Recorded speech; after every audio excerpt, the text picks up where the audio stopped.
listening to the Good Old Boys Fantasy Football Podcast. Now here's your hosts, Kevin, Derek, and Alex. All righty, welcome in, ladies and gentlemen, to another episode of the Good Old Boys Fantasy Football Podcast. I am Derek, and joined as always by your co-hosts, Kevin and Alex. Gentlemen, how we doing? Doing good, man. Doing good. Waiting for something entertaining to come on television because I tried watching the Home Run Derby, and the Home Run Derby, not entertaining. Wimbledon, not entertaining. NBA Summer League, not entertaining. What else is not entertaining? That's basically this weekend, anything else. This weekend you have the British Open and the Hungary Grand Prix. If you're interested in such things, I mean it's there. It's probably more entertaining than that lady singing the national anthem, which was something else. She said she was drunk. She checked into rehab. Yeah. I appreciate you guys allowing me to do my job last week. I don't know if anybody knows here. I'm in Texas. We got hit by a hurricane, and it wasn't good. Everybody that I know is good. Everything's okay here. We never lost power, but I was on the road for work and took a little bit of time coming back to get through some of those damaged areas. So if you're the praying type, say a prayer for those people. Their lives have been uprooted and destroyed, and they got a long, long road to recovery. Or send some good vibes out there if that's what you do too. Because I met some people that are going to go through it for the next 6, 8, 12, 14 months as they try to recover from a pretty bad natural disaster. I know it was only a Cat 1, but man, it looked like a bomb went off in the town that I went to in Sargent, Texas. It looked like a bomb went off there. So that was bad. Do you guys, unrelated to that, do you guys believe in the you only have so much bandwidth, kind of the one thing in, one thing out in your brain? Do you believe in that concept? No. I live it. I am starting. The older I get, I am starting to believe it. If we're gonna buckle up, we're gonna take a ride here. So I got some catching up to do. I wasn't here last week. So I believe that one thing in, one thing out. I was listening to the radio broadcast, the pregame show of the MLB All-Star game on my way home from work today. And they started listing off some of the players that were on the All-Star roster. And I was like, I don't think I would be able to name 10 players on the Major League Baseball All-Star teams this year on both the AL and the NL roster. I think it would be a struggle for me to get to 10. And I think that the reason is, one, I've moved away from my favorite team's market. It's no longer convenient for me to watch them, and they are so far from being competitive that it's hard to be a fan. Us Broncos fans know a thing or two about that. You get good Rangers games and Astros games. Like, you still, if you wanted to watch baseball, but I don't care about you at least have either good of those baseball teams to watch. Yes, but I don't care about either of those teams, so it's hard. But I have replaced my baseball fandom, because I was a pretty big baseball fan. I have replaced that with F1. So MLB out, F1 in, right? That's what I have done. As you guys may or may not know, something was released yesterday. A game that we all, I think, were very much anticipating. It's going to cost me a lot of money to go play this stupid game, because I'm going to have to buy a console, going to have to buy the game, going to have to get the online crap so I can keep it updated as fast as I can. NCAA Football 25 came out. It crashed 2 minutes in. All the 12-year-olds online at once crashed their stinking server. I heard. And I don't know that it was all the 12-year-olds. I think there were a lot of 35-year-olds on there that were 35 and 40-year-olds that were crashing that server, that were homesick from work yesterday, or took a half day, as it were. So now I think that we are now moving into one in, one out, and all of this NCAA 25 knowledge is going to go into our brains. And I think that, like, kids' birthdays and spouses' birthdays and all this other stuff that we just don't have the bandwidth for anymore. But damn it, if we don't know 4 verticals is, wherever it is on the playbook with a couple downs and an X there, like we're gonna know what that information is, but there will be information that we will lose. I am excited to eventually get to play this game. I haven't played it yet. I've heard good things. So I'm excited to get to play it. Hopefully I can convince the wife that buying a $500 console and $100 game will be worth it at some point. Shut the front door. The game's $100. Probably not, but by the time you factor in buying the online subscription and any add-ons you need See, I don't care about playing teenagers online. Like, I don't care about that either, but I do want to update dynasty. It'll update regardless. We'll see, and this is where I'm at. I don't know. But that's what I don't know. I was all for getting it until I realized that you had to have like a PS5 or the X Series 1 or whatever it is. Like they're not making it for anything older. So unless you have the newest console for each one, right, you are not getting NCAA 25. And so then I had to step back and think. So now I got to find a way. I'm finishing my basement right now. I know you guys know this, but the audience doesn't. I'm finishing my basement right now. So I'm talking about financial commitment, but I need a TV for the basement. So I got to find a way to just have the wife let me go to the store and get the TV and then little package of said new console and everything else, and just told her I got the best TV I could find because my basement's worth it, and just see what happens. Just hide the receipt. She'll never know. So hopefully she's not watching tonight. Every once in a while she checks in and like spies on me. So I'm hoping she's not. I'm hoping she's not watching here at the moment because I'm sure I'm going to get a shoe flying at me here shortly. Yeah, we're going to see a door bust open there behind you. But yeah, I'll tell you what, you could probably sneak away with it if you go to Costco. You probably sneak that in there, get you a decent price TV, find the console, get you the game, and get on out. I don't know if Costco here is going to have the console. And Derek turned me on to these OLED TVs. You're welcome.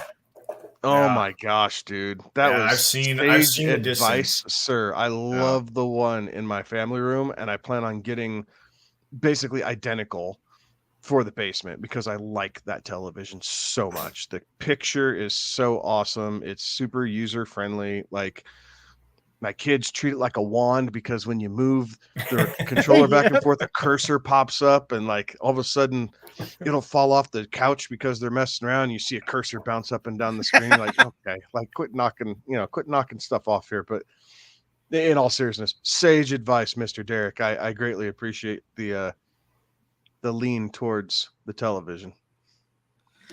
No worries. That I'm glad I could help with that one. So, yeah.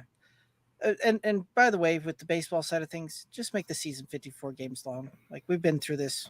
You have. Derek 54 games long. 54 games long. That'll solve all of baseball's problems. MLB should not be any longer than the WNBA. Prove me wrong. All right.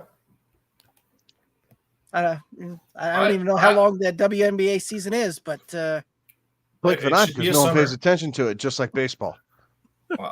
The only difference is people go to baseball stadiums. People are selling out NBA arenas for the Fever. WNBA. No.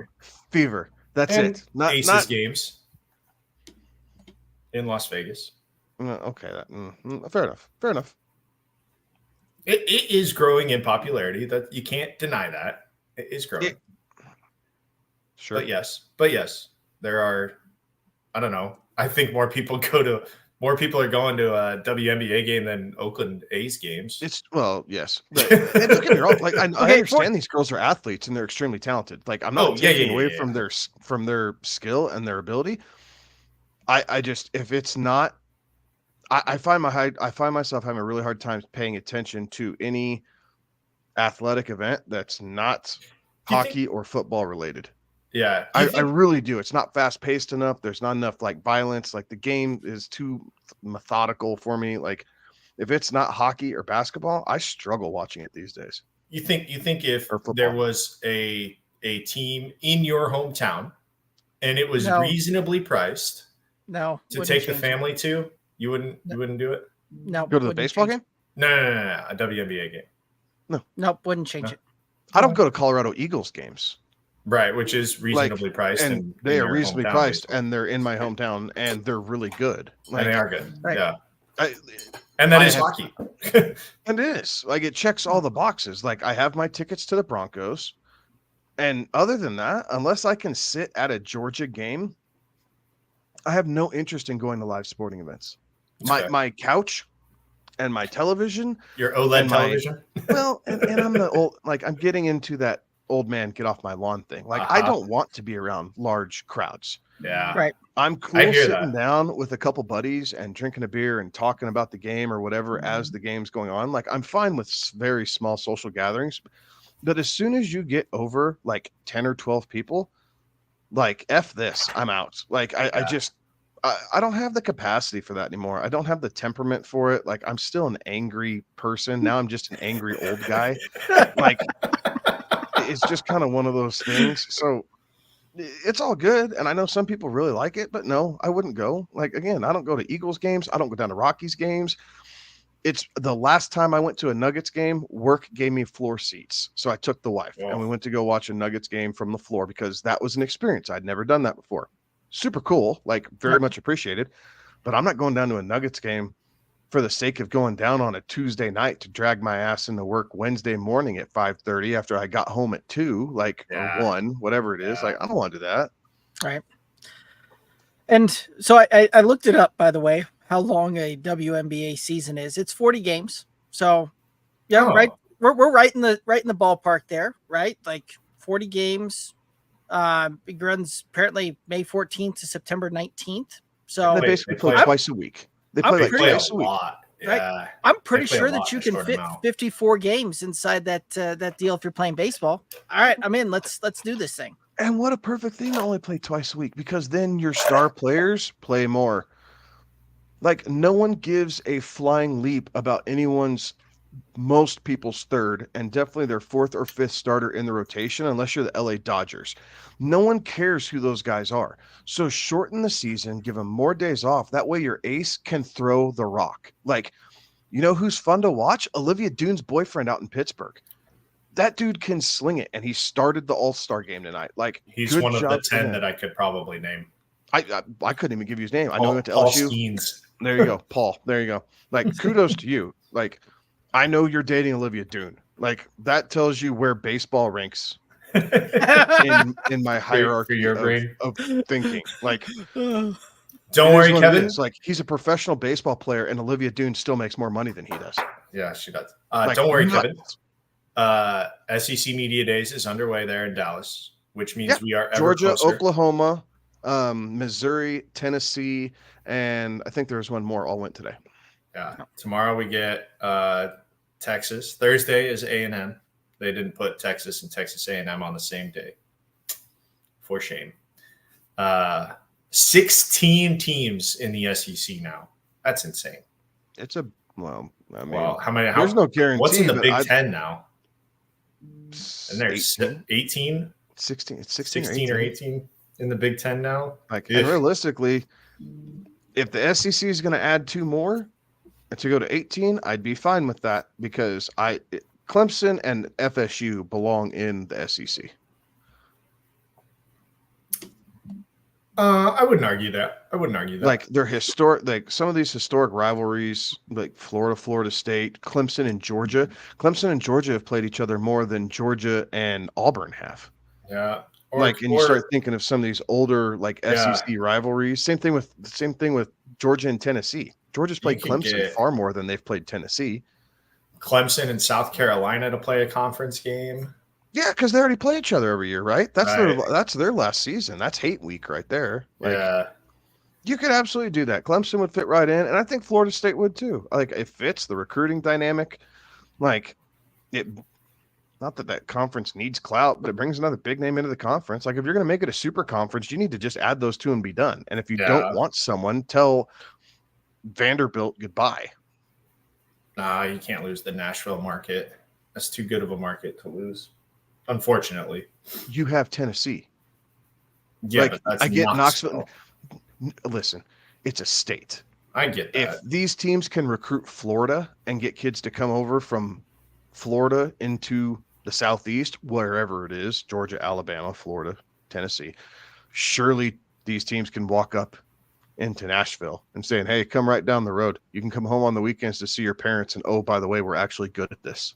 They got a good baseball team there in Vandy, or they have historically. Down here this year, but historically, yeah. Anyway, we are way in the weeds here. Sorry. Yes. Like, it is what it is. Nearly 16 minutes of our show here, and I don't think we've mentioned the NFL yet. No, I don't think we did. We have mentioned the Broncos, and we've mentioned how pathetic they are. And that was listen, it is like straight best ball draft season right now. Yes. Like all tons and tons of best ball drafts. I'm loving it. Scott Fishbowl's going on for those of you who may or may not be familiar with that concept, but you know, the Fishbowl, I guess it's been going on for about the last 2 weeks, I think, and it'll wrap up here. I think next week is their last live draft in Philly to kind of finish out drafting season for Scott Fish.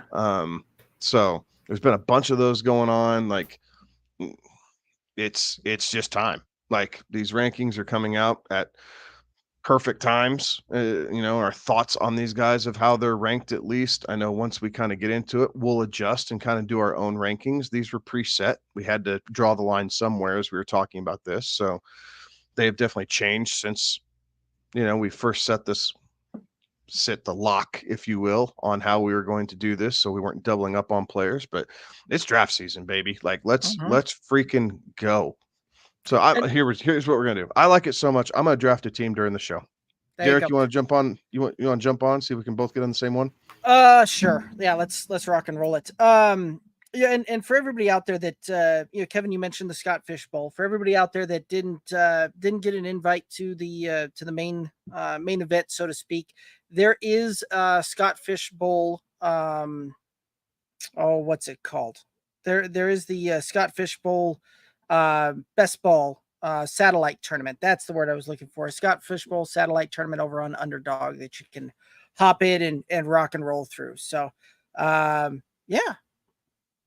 And Kevin, when you find the deal, just shoot me over the link and I'll hop in there. In fact, do I shoot you the link? Oh, I don't know. Are you going the 12 person? I'm going the 12 person, the quick draft though. Like, there's 1 out of 12 entrants right now in this thing. No, there's not. There's 2. And if you jump in, it's 3. Okay. Boom. I just jumped in. All right, there we go. All right, so we'll have Alex, some fun with this one. I don't think I have that app. Is it on you don't have Underdog? Yes. I don't think I do. All right. Well, so it's great because you can do these for $3 a pop. Like, we don't even get sponsored by these guys, but let me tell you, like, I like it. Because if you're just wanting to get through it, like, you don't have to spend a ton of money, right? Like, this is not for it's not like DraftKings or FanDuel where you have to spend a ton of money to make a lot of money. Like, if you just want the draft, this is great because it's all best ball. It's single quarterback, but you can do it. You can do slow draft or a quick draft, and you can do one for as little as $3. Like, this is awesome. Like, I can put through 30 leagues and I don't feel like I'm out any money. Now, it's also a problem because by the time you realize what you've done, like, you've spent a bit of a bankroll on it, right? But I mean, still, if you just like the draft and you can pump out one of these a night, and here in an hour and a half, like, once this thing gets up and rolling, we'll have this draft done before the end of the show. Probably. So awesome. Sorry. Anyway, that was my shameless plug. So anyway, Underdog, thank you. We appreciate you. Yeah, and there's sponsorship opportunities available. So, you know, hit us up, let us know. So, all right. Well, guys, we are officially like 20 minutes into this thing and have not really touched on much of what we're going to cover tonight. So let's start rocking and rolling through that. These are the big boys tonight, though. This is easy. Yes. Everyone knows who these guys are, right? That's true. mean, this is pretty sliding up and down. Yes, like, we're going to have some little things, but these are all the big boys here tonight. So right. Very true. So before we get going with the wide receivers, because we're covering the wide receivers 1 through 20 as far as ADP is showing currently. Before we get into that, any news notes on the NFL side of things that we want to hit up here?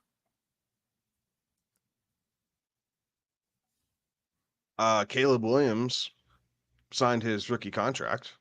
For those of you who were interested in that, Brandon Ayuk has officially requested a trade. The Patriots inquired about Brandon Ayuk and were told he is not going to be traded. We'll see how that shakes out. And CeeDee Lamb is threatening to hold out of training camp unless he gets a contract extension. So interesting stuff. And it's funny that we some names that were mentioned there, because we're going to hit them up tonight here in just a little bit. So any other thoughts before we start rocking and or rolling? Let's get it. All right. Well, as it turns out, I wasn't quite prepared to roll. So give me one moment. Uno momento. Por He was favor. asking us to stall. This is typically how the show starts behind the scenes, and then Derek goes, "Hold on, I got to push the buttons." And so that's kind of what I thought. It's like, Derek, don't push the button again. Like we've been yammering on here. Well, it happens. It does happen. Yeah. So. All righty. There we go. All right. I found the buttons. By the way, for everybody that was wondering, that is literally the last words that are said before the go live button is hit. Is I found the button. In fact, on my end, it's I found the button. I don't get the last word in before the theme music plays. All righty. Well, let's do the rolling and rocking. First up on the list, we're talking about wide receiver coming off the board, ADP number 20 right now, and that is Stephon Diggs, who Stephon Diggs last year, 160 targets, 107 receptions, 1,183 yards, 8 touchdowns. Thoughts on Stephon Diggs? Hold on. What Stephon Diggs are we going to get, right? Because he was good in Minnesota. He was good in Buffalo, right? But like, did he ever fully? I'm asking this kind of rhetorically because I haven't looked it up. But did he ever really fully live up to his potential there in Buffalo? Absolutely. Okay. They never won anything, but he did.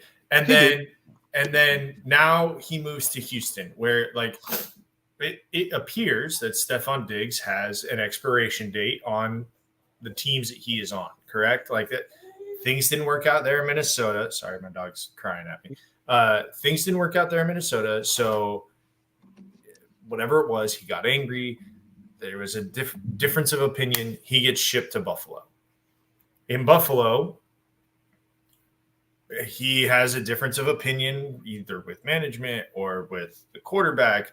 And there was kind of, it's been this same kind of MO for him where he goes to a new team. The grass is always greener. He does really well. I actually need to look this up. And Kevin, I'll let you take over here. But my question is, what Stephon You asked the Diggs question, do we get? and I'm looking at his stat line over his career right now. So okay, so what that first year? Let's not do his rookie year in Minnesota, but give me after his like first established year in Minnesota. When was that?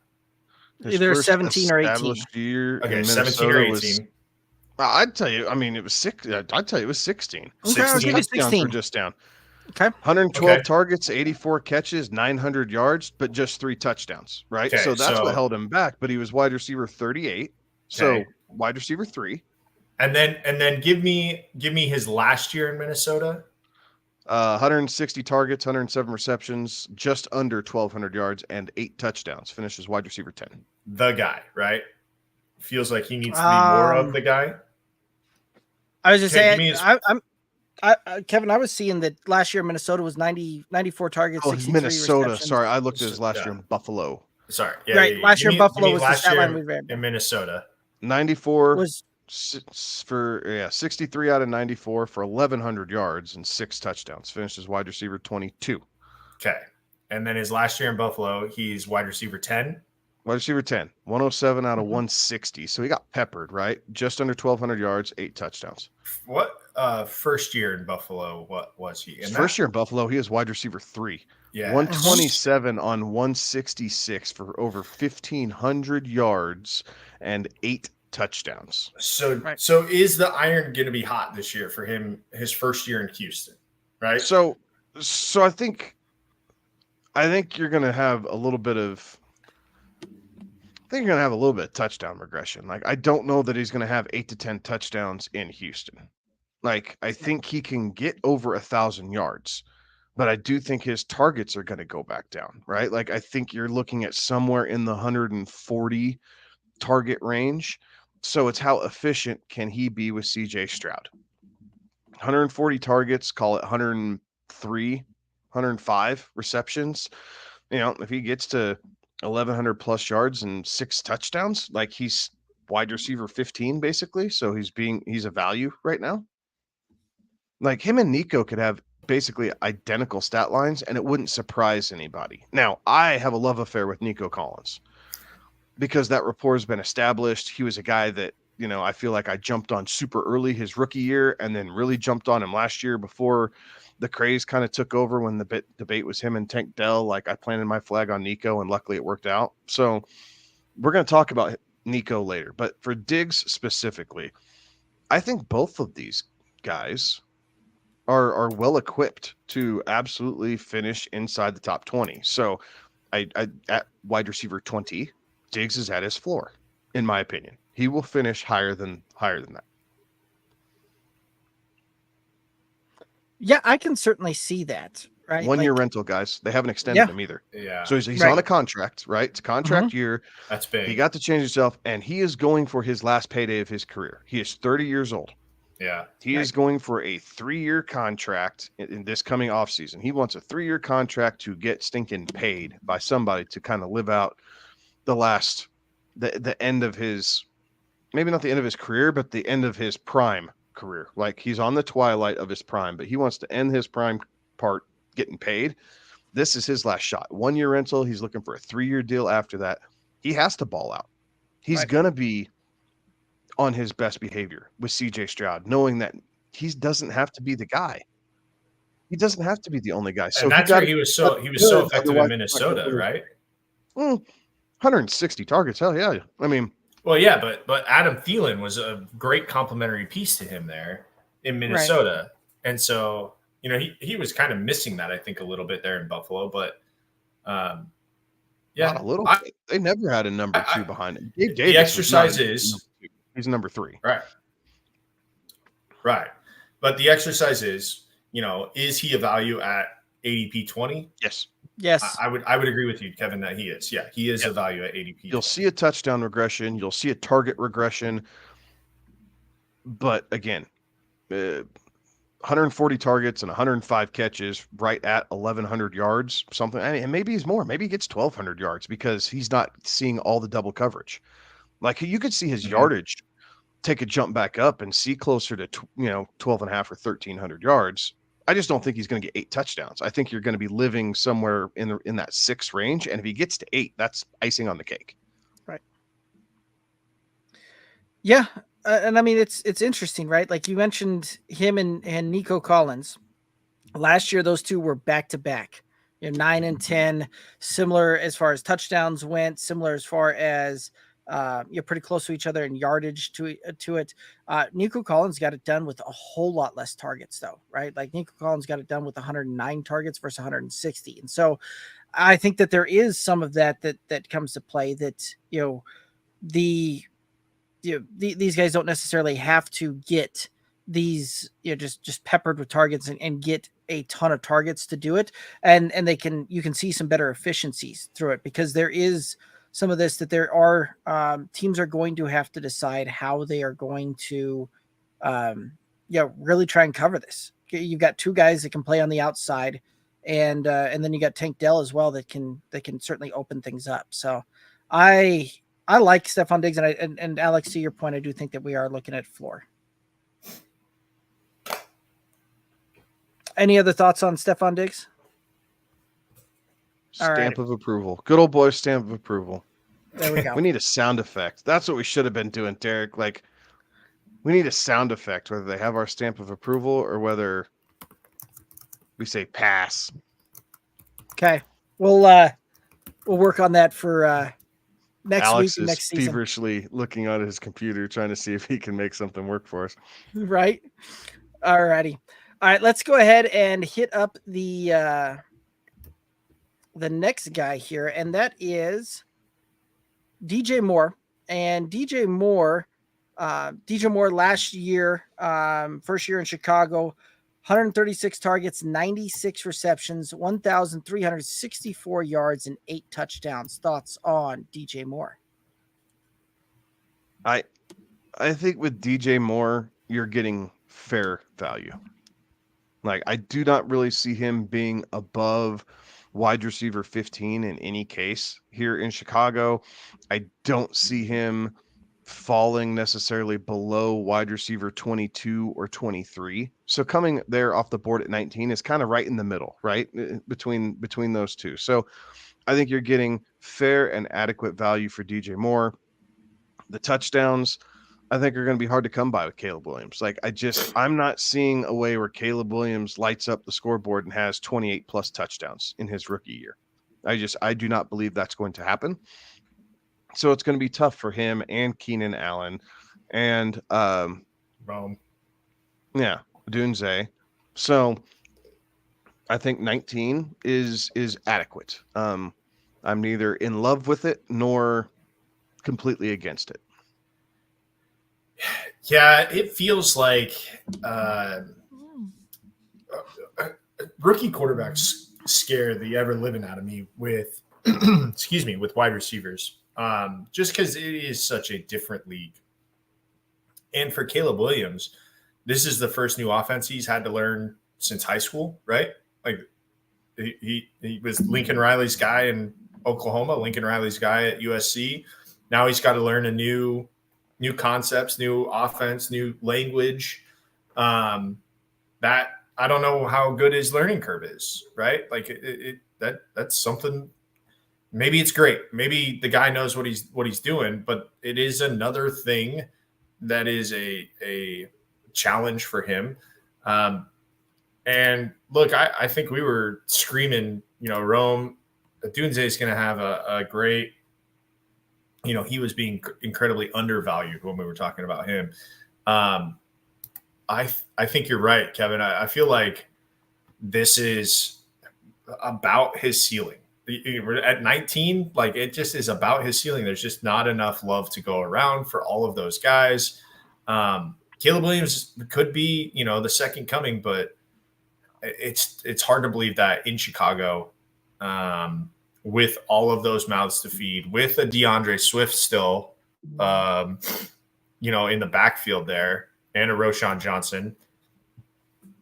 There's a lot of things going against DJ Moore being wide receiver, in the wide receiver 1 territory. So for that, I feel like, this is about where he ends up. It would not surprise me if he is closer to wide receiver 2, wide receiver 3 territory. Maybe Caleb Williams develops a rapport with somebody else, but rookie quarterbacks scare me. It's just the unknown is just so difficult.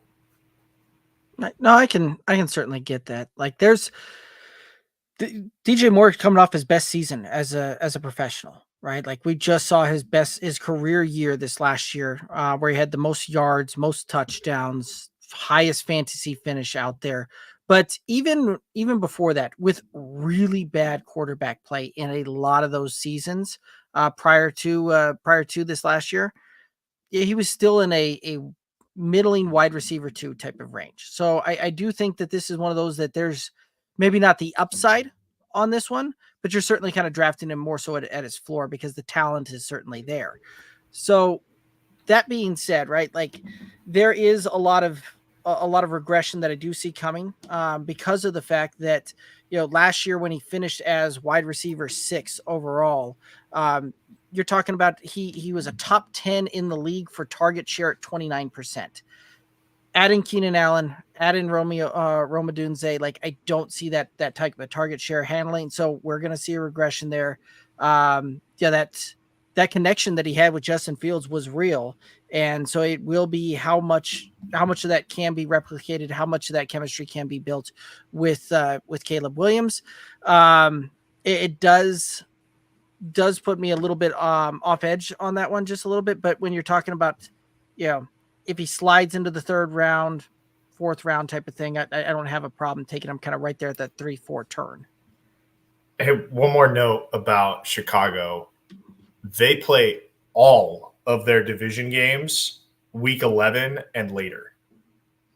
So they've got week 11 home against Green Bay, week 12 home against Minnesota, week 13 at Detroit.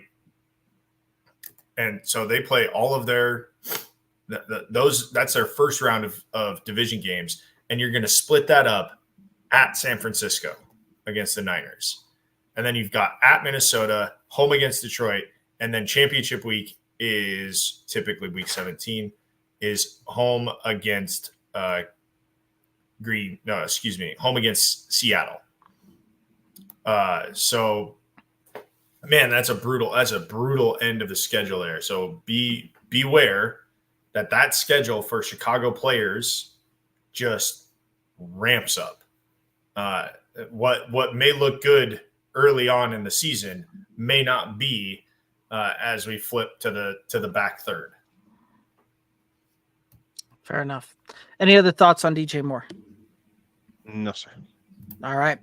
Let's go ahead and head on over and talk about Michael Pittman. And Michael Pittman last year, 109 receptions on 156 targets, 1,152 yards, and 4 touchdowns. Thoughts on Michael Pittman Jr.? I like Michael Pittman. I think depending on where you can get him, he's not, again, your draft strategy, like he's not a bad wide receiver 2. He's a better wide receiver 3 on your fantasy roster. But I like Michael Pittman. I like what his capabilities are with Richardson. Again, 156 targets, like good after him. Doesn't have, he's not the deepest yardage guy, right? His yards per target is only 7.3. So he's not running a bunch of deep routes, but he carries himself well. He gets to the sticks. He gets you a lot of first downs. So, he does those things well because he has a 6'4" frame. Like he's a big, long receiver who bodies up. He's not going to beat you with speed, but he will beat you with his size. So, I like the ability of Pittman. I think it's another guy. Like you're drafting pretty safe. Like I think this could be his floor, but I don't know that his ceiling is so much higher than this either. So I think you're in a good range for Pittman here, and you're just kind of getting, you're getting solid value out of what you're drafting with Pittman here at wide receiver 18.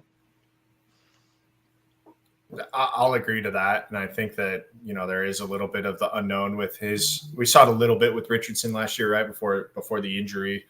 But a big target like that is a young quarterback's best friend. So having Pittman there, I think that you're right, Kevin. This is a area where, he is adequately valued at this point. And I think we're going to say that a lot here over the next 15 or 16 players. And we're like, yeah, this is probably a pretty good spot for him because these are really good dudes. We know a lot about them, right? These are the top cream of the crop wide receivers in the league. There's not a lot of unknowns. I will say though, that in Indy, he's kind of the guy, right? Like, so that's helpful. And that could lead to him, jumping up into wide receiver 1 territory. Provided all things stay the same. If he could get back to that 6-7 touchdown range that he had his sophomore season, I think that just about does it. But 4 touchdowns each of the last 2 years, I don't think that does it. So he needs to fall in the end zone a bit more to be in that true wide receiver 1 territory with these guys that we're going to touch on here later on. Yeah. But it is plausible, and it's not all that hard to connect that dot. So there's room for growth here. I think where he's going is adequate. He may finish, wide receiver 22, 23, but that's not bad if you're drafting him at wide receiver, whatever you take it, 18, 19 here. That's not bad. Fair enough. And I can certainly see that one, right? Like there is a lot of question marks as to how this offense is going to look and work with Anthony Richardson under center, and what, one of the big question marks we had last year coming in was, how does Anthony Richardson as a passer develop into an NFL quarterback? That question is still out there. And so what we saw this past year really comes from what we saw with Gardner Minshew under center, and absolutely just, targeting Michael Pittman left, right, and center like crazy. So there is some of that is a potential concern there as far as how that could look and work and operate there, because he did see almost a 30% target share. But at the same time, like Kevin makes a good point that if we can see some touchdown upside here, that could certainly help some of that. But again, this is a guy that you're kind of just getting fair value on. I don't want to be schedule guy, but the Colts bye is week 14, which is late. Well into playoffs in most leagues, right? It could be first round for sure. Yeah. True. All righty. Any other thoughts on Michael Pittman Jr.? I'm going to ask Alex a quick question, just because Derek and I just kind of went up with this. First three guys we talked about, Pittman, Diggs, and DJ Moore. But how do you have them in this order? Like, would you take them in that order, Pittman then Moore then Diggs, or how would you rank those three specifically? Because Derek and I just ran through this in the draft room. Oh, did you? Yeah. I think I would go Diggs, then Pittman, then Moore. I think that's the order I would go. Yeah. Fair enough. It went Diggs, Moore, Pittman in the draft that we're doing. Very true. Again, I think Diggs is the value there ahead of 20. Like wide receiver 20 feels like a stretch. Yeah, I'm the one who took Diggs. So, yeah. I didn't feel like it was much of a reach, and I like Stroud as a thrower of the football. Yes, I like Stroud as a thrower of the football over Anthony Richardson, who we saw play. Yes, next to nothing, and a rookie quarterback in Chicago. So I took the guy with the rapport. Yep. Yes, he's new to the team, but he's a veteran receiver coming in on a situation where we know the quarterback will sit in the pocket and throw the rock. Yeah.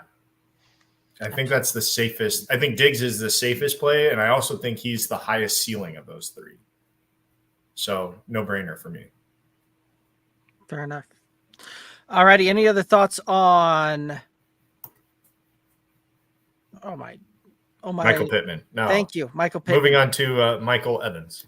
Yeah. So Mike Evans. And Mike Evans last year, 79 receptions, 136 targets, 1,255 yards on 13 touchdowns. Thoughts on Mike Evans? I feel like this ranking is ageist for some reason, and he's 30 years old. So he's not ancient. Again, 6'5" frame, still a downfield threat. Him and Baker had a great rapport. Like Mike Evans, you know what you're getting with Mike Evans. Yeah, there's going to be a couple games where you're scratching your heads, but you're going to get over 1,000 yards and you're getting close to double-digit touchdowns. Like death taxes and Mike Evans showing up. Right. Like is kind of what I'm going for, and I see no reason why that's any different. I just took him in the second round of the draft we're doing, so I took him in front of Diggs. But I had 10 picks, and there were 10 picks in between the two. But I like Mike Evans a lot.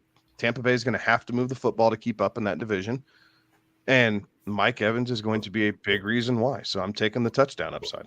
And Baker is not afraid to throw the football, right? Like we know that Baker is going to be a gunslinger. We know that he will do what he can to get the ball into his playmakers' hands. So I think so too. I think Mike Evans is kind of. I think this might be a Mike Evans fatigue ranking, right? The guy's been in the league now. This will be year 10. Even though he's 30, this will be year 10. And he's been 1,000-yard receiver every single year. Is this year 10 or yes, he's a 2014 pick. This should be year 10 or 11, whatever it is. He's been 1,000-yard receiver every year. There's no reason to see that ends, provided that he stays healthy. And if you're 1,000 yards and you're flirting with double-digit touchdowns, you're going to be in wide receiver 1 territory. So for him to be ranked right now as wide receiver 17, yeah, you're getting value there. If he's still around in the second, at the back end of the second round or the front end of the first round, you're getting a huge value. Right. It's the first. I meant third round. Back end of second, front end of the third. Yeah, and this is one of those that Mike Evans just seems to get it done. Year in, year out, just manages to get it done. And even though that the yardage is always there, this is typically a guy that we're seeing score multitudes of touchdowns. Like he's that guy that's the quarterbacks just seem to easily find when it comes to touchdown passes. So in 3 of the last 4 seasons, we've seen Mike Evans get up there well north of double digits in 3 of those 4. And so that certainly helps out there. And with that, I think that you're drafting him at his absolute floor. So I'm big stamp of approval on this one. Any other thoughts on Mike Evans? No, sir. All righty. Let's go ahead and hit up the next guy here. Brandon Ayuk. Brandon Ayuk last season, 75 receptions, 105 targets, 1,342 yards, and 7 touchdowns. Thoughts on Brandon Ayuk? Where's Brandon Ayuk going to be playing? We skip. Oh, never mind. Sorry. Come August 1. Yeah. Where's Ayuk going to be? and this is why the Ayuk scares me here, right? Uh-huh. Like, how long does this go? Does he end up holding out? Is he causing not discrepancies, but I mean, is he disgruntled coming into it? Like, what all are we going to deal with the Brandon Ayuk baggage? Because if he holds out, then you have, not potential soft tissue injuries, right? With guys who kind of hold out and miss some time. Now, when he's on the field, he's been good, right? Wide receiver 14, wide receiver 15. So the last 2 seasons. So he's a guy right at value. Like if he signs, shows up to camp, does his thing, I think this is a very safe floor. 1,000 yards. He'll end up with 7 or 8 touchdowns and somewhere in the neighborhood of 75 to 80 targets or 80 catches. So, we could see, I think the 1,300 yards he came down with last year was probably a high for him, like what it's going to be here for the short term. But he has increased every year of his career as far as yards per season. And last year, yards per completion at 17.9, basically. It's massive. I think we see a little bit of regression there, probably closer to that 14.5 to 15 range here this year. So I think this is fair as long as he signs. If he doesn't end up signing in time, then, Houston, we got ourselves a problem. I'm staying away from Brandon Ayuk, like probably to my detriment, but I'm staying away from him this year. It just that's a headache I don't want to have to deal with. There's nothing wrong with that. Yeah, no, I can understand that. And again, what we see him play out here shouldn't come as a shock to anybody out there that remembers the last couple of off seasons here for the Niners, right? Like 2022, they re-signed Nick Bosa, but that happened late into the process there, right? Deebo Samuel got signed at the end of July and I'm sorry, in 2022, and Nick Bosa happened last season in the 2023. So, would it be surprising that we see Brandon Ayuk and this contract side of things get resolved as we get closer here, and we see that resolved, end of July, beginning of August, kind of in that time frame, and now everybody's happy-go-lucky and ready to rock and roll. Wouldn't surprise me in the slightest. And with some of the reports coming out that the Niners aren't looking to trade him, he's requesting a trade. There is some contention here, and that's worth being that's worth notating as well, and being aware of that. So there is some of that does cause some pause there. But if he is on the field and he is going through training camp, he is a guy that can absolutely show out and ball out for your fantasy roster. Any other thoughts on Brandon Ayuk? No, sir. All righty. And Kevin, you're right. We did skip Jalen Waddle. So let's go ahead and hit up Jalen Waddle. And Jalen Waddle last year, 72 receptions, 104 targets, 1,014 yards, and 4 touchdowns. Thoughts on Jalen Waddle?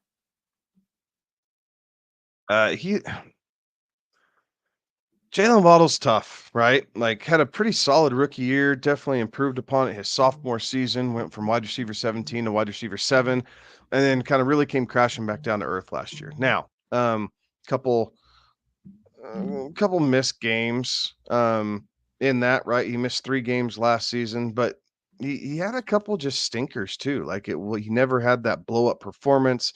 Obviously, the touchdowns were cut in half from year 2 to year 3, going from 8 to 4.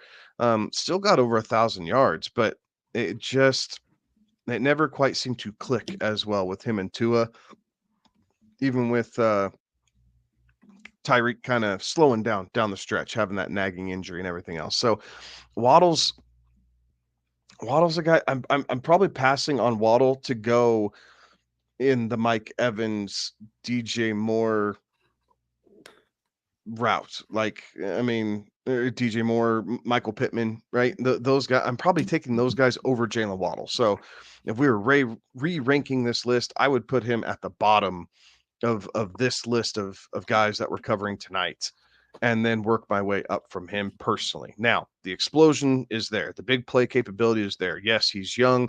Yes, this offense is pretty dynamic when the running game's working, right? A lot of things off the play action, and Tua is able to feed the ball into these guys, whether it's Tyreek or Jalen Waddle, at some regular consistency. But with where he's going, there are some other guys in this neighborhood that I would rather have as the alpha on their team than playing to the second fiddle on the Miami Dolphins. I think Tyreek's crazy start to the year kind of hindered Jalen Waddle's stats. Like, Tyreek was everything to start last year, and that, I think, did play a role in Jalen Waddle not getting as much of his. I will agree with you though, Kevin, in that he might be a little overvalued. People might think that there's a bump back there. That bump comes back if he finds, 4 more touchdowns last year. If he finds 4 more touchdowns from last year and gets back to that 8 touchdown range with 1,000 yards, and, can maybe boost those catches up to 70 or not 70, 85 or 90 by playing all the games. I think that's a reasonable ask, but how likely it is a little iffy. I think it's an interesting stack play if you have Tyreek. I think it's an intriguing stack play to have both Jalen Waddle and Tyreek, because I do think both of them will get theirs, especially if you're in a league with a lot of roster spots. But I think I would rather go Mike Evans than Jalen Waddle. I think I'd rather go Stephon Diggs than Jalen Waddle, and I don't have to spend as much to go get either of those two. Yeah, I mean, there's a lot to be said around that. He did certainly kind of see the target share, and he did see enough to put up a good, an okay finish there. But But again, this wasn't one of those that if you were drafting Jalen Waddle last season, you were having to draft him at kind of that second, third round type of deal there, and for him to put up a wide receiver 3 type of finish for you, not what you were looking for out of your second or third round pick. There is the potential for some bounce back here, for sure, right? Like some of that finish was certainly due to missing some games, missing some time there, but this is a guy that I'm not super excited to try and put on my roster, especially for a guy that's coming off the board in an early third round type of pick there. And as far as kind of your thought there is on potentially trying to do a stack with that, the only time I'd roll with that with a Tyreek Jalen Waddle type of stack is if I'm rolling in a best ball and really trying to target a team and target an offense, which that certainly could work. And that could be an interesting stack there, but for a redraft perspective, would not be looking to go that route. Any other thoughts on Jalen Waddle? It is a contract year, or at least an option year. So there is that to play into it. Just another thing to think about. Fair enough. We do like guys on contract years. Or option years. Yes, very true. All right. Any other thoughts on Jalen Waddle? All right, let's go ahead and hit up Deebo Samuel. And Deebo Samuel last year, 60 receptions, 89 targets, 892 yards, and 7 touchdowns. Thoughts on Deebo Samuel? So I like Deebo over Ayuk this year, right? We kind of touched on why we didn't like Ayuk. Deebo's a guy I like this year. Now, off the career track record, this is a little different, right? He's kind of been every other year. And last year he was pretty good, wide receiver 12. Year before that, he was 38. So that would tell you, this year he might be down a little bit, but I do like this. My thing about Deebo is he's yet to play an entire season, right? So you're going to miss at least a game with Deebo, at least up to this point. So he's a guy that he's a guy that I'm okay taking, right? If you want a piece of this, especially again, best ball, because you can pair him up with Brock Purdy and you don't have to spend a premium on Purdy if you think he's going to be able to repeat. If you're doing best ball stacks, like it's pretty easy to do something like a Christian McCaffrey, Deebo Samuel, Brock Purdy stack, right? Something a little different, right? If you're going for that Niners stack. So I don't mind that so much. But he's a guy, he's not going to run the ball nearly as much, but again, he's a big body receiver. He'll go over the middle. He's a consummate pro. And if Ayuk's missing time, Deebo's getting fed even more, right? So I wouldn't be surprised to see Deebo with over 100 targets this year. And if he can take those catches from 60 up to 70, 72, something like that, you'll see him over 1,000 yards. And I think he'll find the end zone, 6, 7, 8 times again this year. So that'll put him inside wide receiver 12 territory. So I like Deebo a little bit more than there's some value, I guess is what I'm trying to say on Deebo Samuel. I'd say his other value is that there is some running work. Now, it probably won't be as much as it was last year with Christian McCaffrey there, but I do think that there is some hidden value. If you're just looking at wide receiver stats, he still gets those rush yards. He still gets those rushing touchdowns, those points at least. So that's the hidden stats there, if you will, not just wide receiver stats. I like Deebo too. I think this is about the point where I would consider him here at wide receiver 14. I do think that he finishes right at that, give or take 2 spots either direction. But I think it will be you better have yourself an insurance policy if you're going Deebo Samuel, because like you said, Kevin, you're not getting him for a full season. Fair enough. And there's there's a lot to that, right? When Deebo Samuel is really good for fantasy purposes, it's because he puts up a ton of touchdowns, right? And there is a lot to be said about that from the standpoint that when how they utilize him, how they get them going. His two best fantasy seasons come when he has 5 rushing touchdowns, 8 rushing touchdowns, and then has 6-7 type of tutties as well. So there's last season he scored the second most touchdowns of wide receivers out there. So there is a lot to be said with that.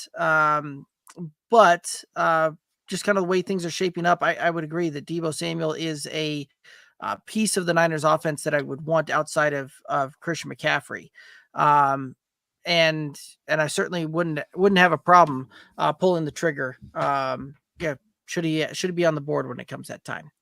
Any other thoughts on Deebo Samuel? No, sir. All right, let's go ahead and take a look at. Oh, there we go. Let's go ahead and take a look at Nico Collins. And last season, Nico Collins, 80 receptions, 109 targets, 1,297 yards, 8 touchdowns. Thoughts on Nico Collins? I really like Nico. I really like Nico. The problem is everyone else is starting to like Nico too, and now there's not value there necessarily. So again, going back to him and Diggs, I said earlier that I could see the two of them having pretty identical stat lines here this season, and I truly mean that. So a lot of cases, I'm going to be out on Nico and draft Stephon Diggs. Because I can get him, at a round, the full round discount, basically. So it's not that I don't like him. I quite very much like him, actually. But it's to the point where being a savvy or trying to be a savvy drafter, right, is if I think the two are basically equal, take the value, right? Go somewhere else instead of going Nico. And then that way I don't have to stack the two Houston receivers unless I'm in a best ball and I want to try and do something like that. But kind of shuffle around there. I would probably go Drake London if I felt the same, right? If the two were on the board, and a guy who, we'll talk about Drake London here in a minute, but a guy that I would probably take just ahead of Nico, not because I necessarily like him that much more, even though I think this offense sets up well for him. We'll talk to him in a minute. It's just the value that I get on Diggs. So again, I expect him to have a really good season. I expect him to finish inside the top 15, potentially inside the top 12. I think that's very much a possibility for him and Diggs. But I think with where you're getting him because of Diggs coming into town, I think the value is fair. It is not great value, and it is not drastically okay. It is just a fair value. And this early, I'm not going to hate myself if I take him, but I can definitely pivot and feel like I get comparable production one round later.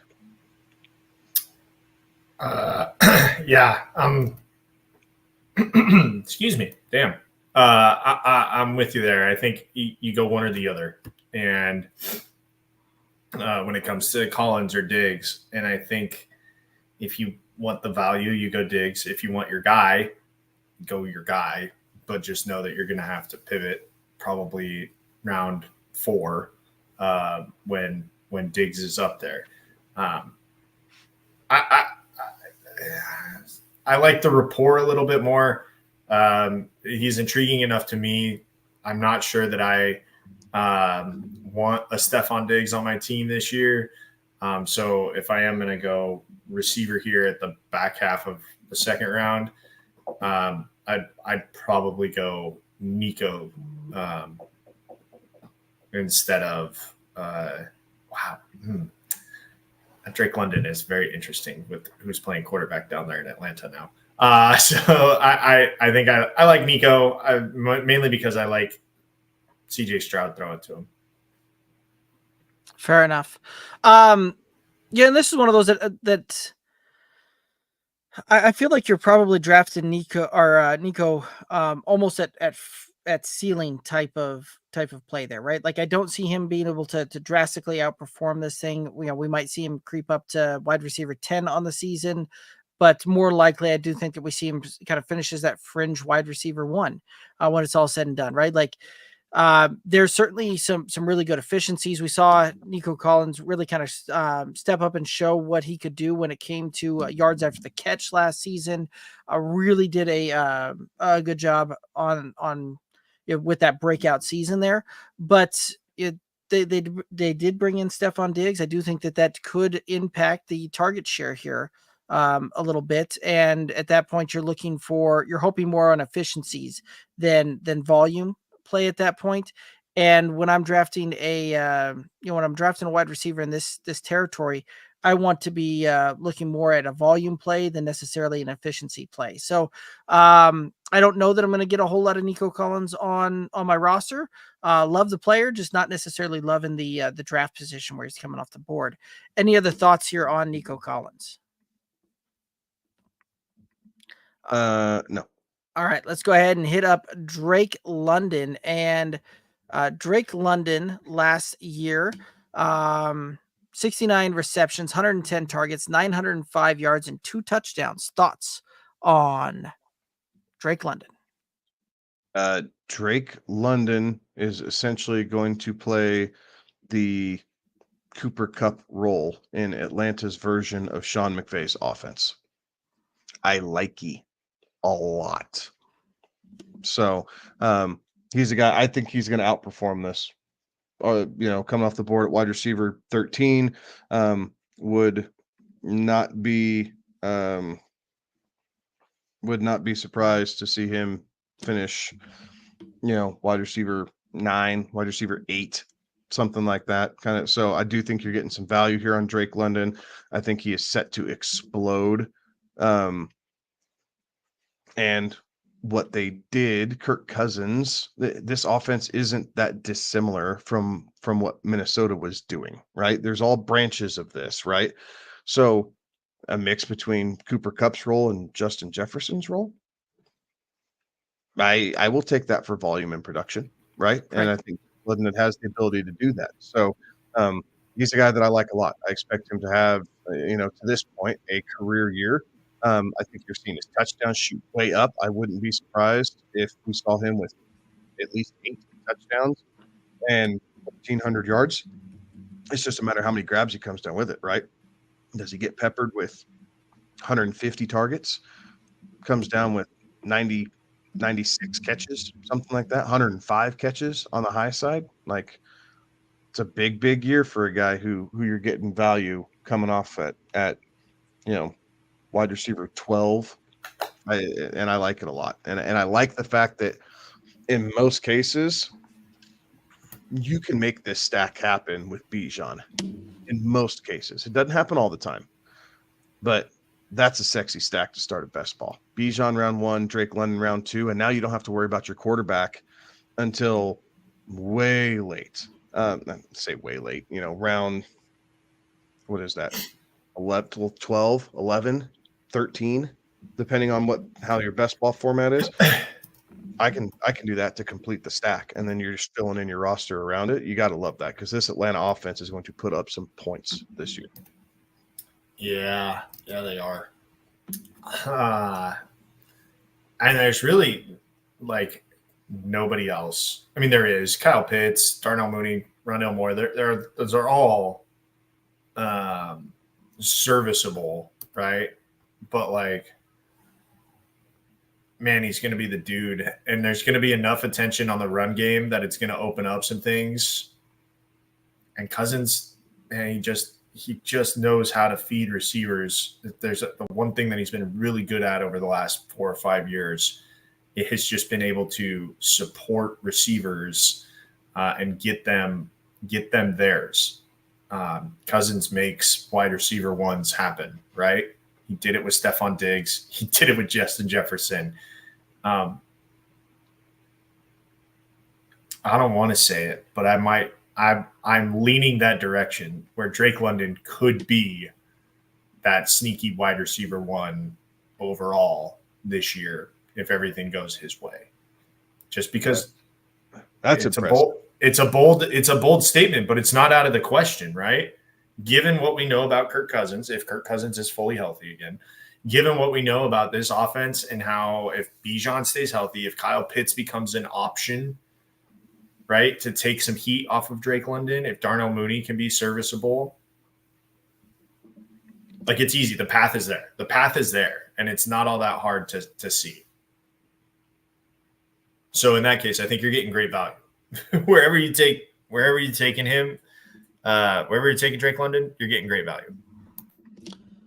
Yeah, I think there is some potential ceiling for this one as well, but I don't know that you're seeing like a drastic move. Where he's coming off the board, right? He's coming off the board in wide receiver 1 territory, and there's probably not a whole lot of continued upside with that. So I do think that there is some potential. There's certainly the potential there. There's certainly the option there, but I don't know that I'm necessarily looking to really kind of reach for Drake London. If you can get him as your 12th guy, then the 12th wide receiver off the board, then go for it.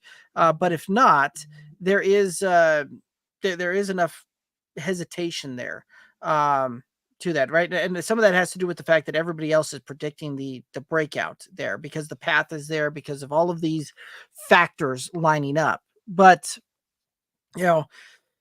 there is some of that what if Kirk Cousins isn't back to his true form, right? Like isn't back to what we've seen the last couple of years there, right? Like what if some of those things? And so that's some of that there's enough of that it does give me some pause to it. But I do like the situation. I do like the fact that we've seen Drake London put up serviceable fantasy seasons. And it's been touchdown. That certainly hasn't allowed for better finishes in there.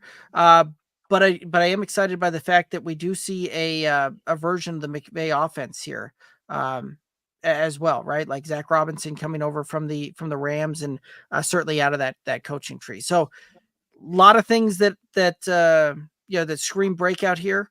I don't know that I'm necessarily buying into the hype with the second round pick right now. So I want to see how things look through the preseason a little bit with how Cousins is kind of shaping up and looking out and what those reports coming out really truly look like. Any additional thoughts around Drake London? All right, let's go ahead and hit up Chris Olave. And Chris Olave last season, 87 receptions, 138 targets, 1,123 yards, and 5 touchdowns. Thoughts on Chris Olave?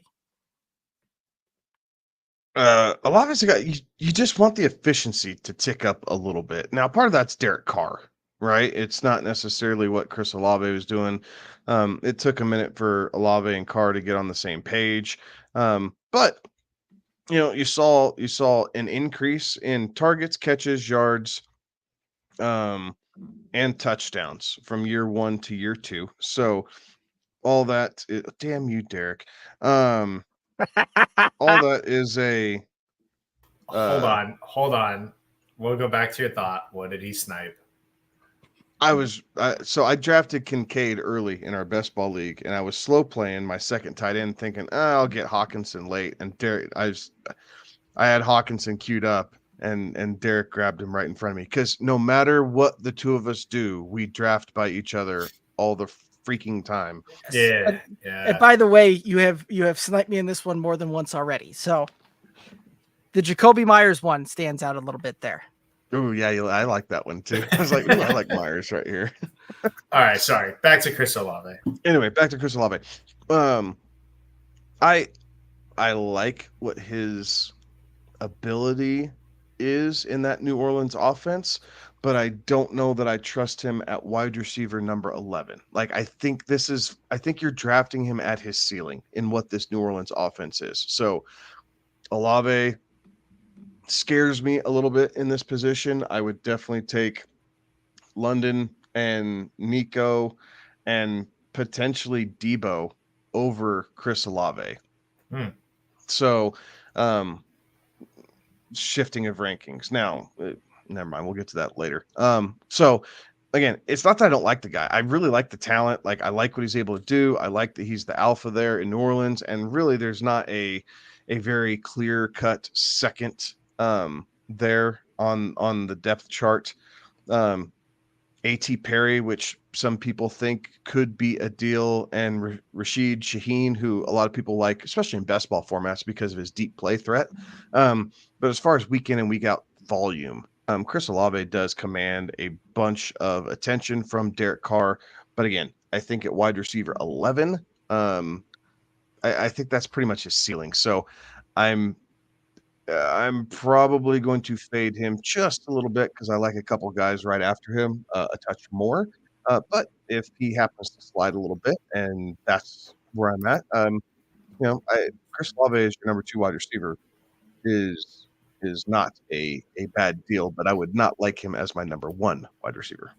Yeah, there are worse things than having Chris Olave as your second. But yeah, I think if you go, obviously, if your strategy is, running back heavy at the top, which I think we'll talk a little bit, maybe we'll talk about this at a later show. If that strategy still works in most situations. But I think if you're going running back heavy, you're going to miss out on Chris Olave, and I don't think you should be too upset about that. No, and Kevin, I think, hit the nail right on the head, right? Like Chris Olave, you'll be happy if he's your wide receiver number 2, but if you're banking on him to be your wide receiver 1 for your team, you're going to have a roller coaster and ultimately kind of a disappointing ride, I think, when this one's all said and done. So there certainly is a path there where you can put him on your roster as a wide receiver 2, where you take like Amon-Ra St. Brown with the with your first round pick, you follow that up with a Chris Olave, and I think you'll be pretty happy with that pairing there, right? Like but when looking through it a little bit deeper in there as well, I think that you are drafting him about at his ceiling, right? Like I don't know that you're going to see Chris Olave jump inside the top 10, top 9, top 8 when it's all said and done. One, I don't know that we're going to see this New Orleans offense put up enough points to really make that a possibility.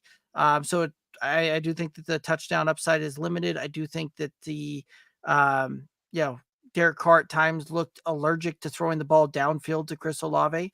So I don't know that I necessarily am trusting that to be my wide receiver 1 for my fantasy roster there, but wide receiver 2, lots of good possibilities there for that. Any other thoughts on Chris Olave? No, sir. All right, let's go ahead and hit up Marvin Harrison Jr. and coming in on his rookie year, Marvin Harrison Jr. Thoughts? So I like Marvin Harrison Jr. I don't like him in the top 10 his rookie season. Now I think the opportunity is going to be there. But I just I think with some of the guys we've talked about and how they're established, and not that Kyler Murray is not a really good quarterback, right? Like he's been able to do a lot of really good things between Fitz and then Hopkins. Murray can feature a wide receiver, but they're kind of changing things over here in Arizona, and I have a hard time spending what's becoming a second round pick, right? In most cases on Marvin Harrison Jr. That's just not where I want to go, and I think because of sorry, I'm on the clock. I can continue your train of thought there because I'm with you. I don't think that where he is going provides a value. First year wide receiver, tough. The adjustment is difficult, although I will say there was a smart coach once told me the further away you are from the ball, the easier it is to make an impact on the field. But I think that it's going to be tough for him to have an impact there, especially the first several weeks, and it could take a couple weeks for him to figure it out, to get that rapport with Kyler, to understand what it's like to be a professional. And like that is he's going to go through some pretty tough games to start the season. I mean, the first 6 weeks, they've got Buffalo, they've got the Rams, they've got Detroit, they've got Washington, they got San Francisco, they've got Green Bay. So like early on, it's going to be tough for him. And, by that point, we're halfway through the fantasy season by week 6. And I mean, he could feel like a bust just because it is so tough. So I think bust is a strong word. I don't know. Well, bust based on where you've drafted him. Prepared to use that word necessarily, but again, he has all the talent in the world. He's a great route runner, has very good hands, has a great frame at 6'4", 205. Like, he is built like an alpha. I think he's probably going to end up putting on another, 5 to 6 pounds of just pure muscle once he gets in the NFL weight room, would be my guess, if they feel like he can keep his speed by doing that. So great pedigree with his dad. So again, I like what Marvin Harrison has to offer. Wide receiver 10 scares me a little bit. I think we could see him just outside of the top 12 is where it is. So, for year one, I think this is absolutely at his ceiling. In a dynasty, you take him, right? So dynasty formats, you absolutely take him. Redraft, I probably pass because I am not one to fall in love with rookie wide receivers in redraft leagues. Like, I figure if I miss on 1 year, and then I can take my stab at him the next year and go from there if that's what I need to do. So it's a little rich for my blood. There's really no probably to it. But again, I really like the player and I really like the opportunity. I just really don't like the price tag I have to get those things. Yeah, I agree. Right. Like, I do think that you're getting him at the tippy top of what his ceiling is on this one. Yeah, this is one of those that all the stars align for him to have a great NFL career as far as potential, all of that. There's a good landing spot. It's not that he's having to come in and in like a Roma Dunze type of situation where he's behind two veteran established wide receiver and is going to have to earn playing time, or like Jackson Smith and the Jigba last year with Seattle, right? Like, doesn't have that situation. The opportunity is certainly there. I just don't know that I'm necessarily wanting to bank on that one with my second round pick, and I'll be looking to go elsewhere as well. Any other thoughts on Marvin Harrison Jr.? No, sir. All right, let's go ahead and hit up Davante Adams. And Davante Adams last year, 103 receptions, 175 targets, 1,144 yards, and 8 touchdowns. Thoughts on Davante Adams? I see no reason why these numbers shouldn't be the same or improve. I think Gardner Minshew is a better quarterback than O'Connell. I think Gardner Minshew is a better quarterback than what Garoppolo offered them last year, which is why they let him go. Minshew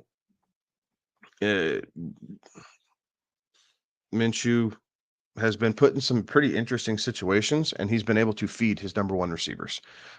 Davante Adams absolutely is that. Now, I don't know that we necessarily see 180 or 175 targets like we've seen the last couple of years, but I could see it still be 150 and still be able to spread that around. It just comes down to efficiency. But if he's able to keep that 103 on 150 targets, your efficiency automatically increases. And I expect his yards per target to actually increase with Gardner Minshew.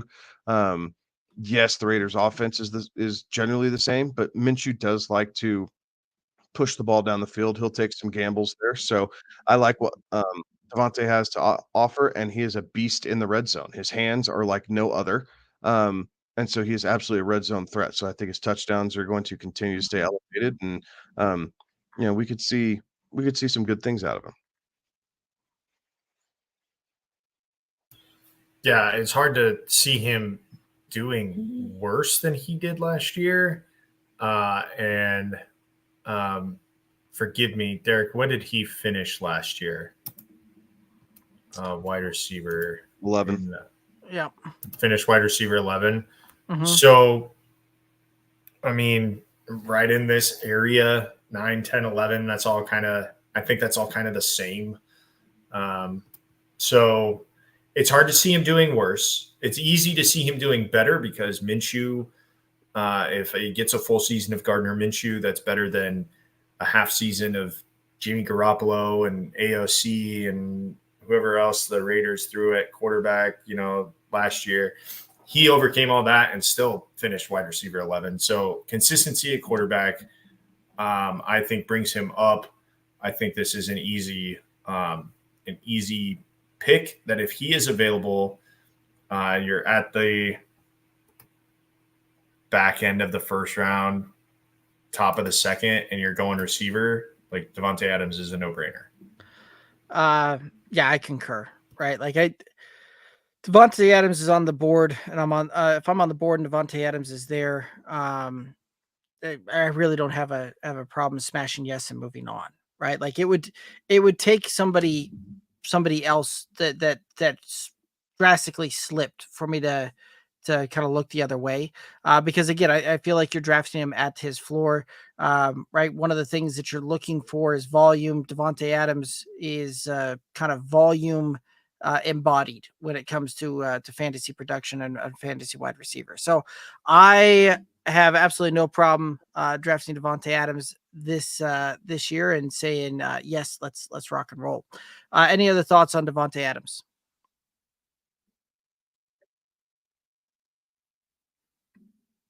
All right, let's go ahead and hit up Garrett Wilson. And Garrett Wilson last year, 95 receptions, 168 targets, 1,042 yards, 3 touchdowns. Thoughts on Garrett Wilson? I think Garrett Wilson is one of those guys with Aaron Rodgers at quarterback is absolutely in the category for number 1 overall. And it all comes down to his ability to sync with Aaron Rodgers in the end zone, right? We saw it with Jordy Nelson. We saw it with Davante Adams. Like, he will fall in love with his primary receiver.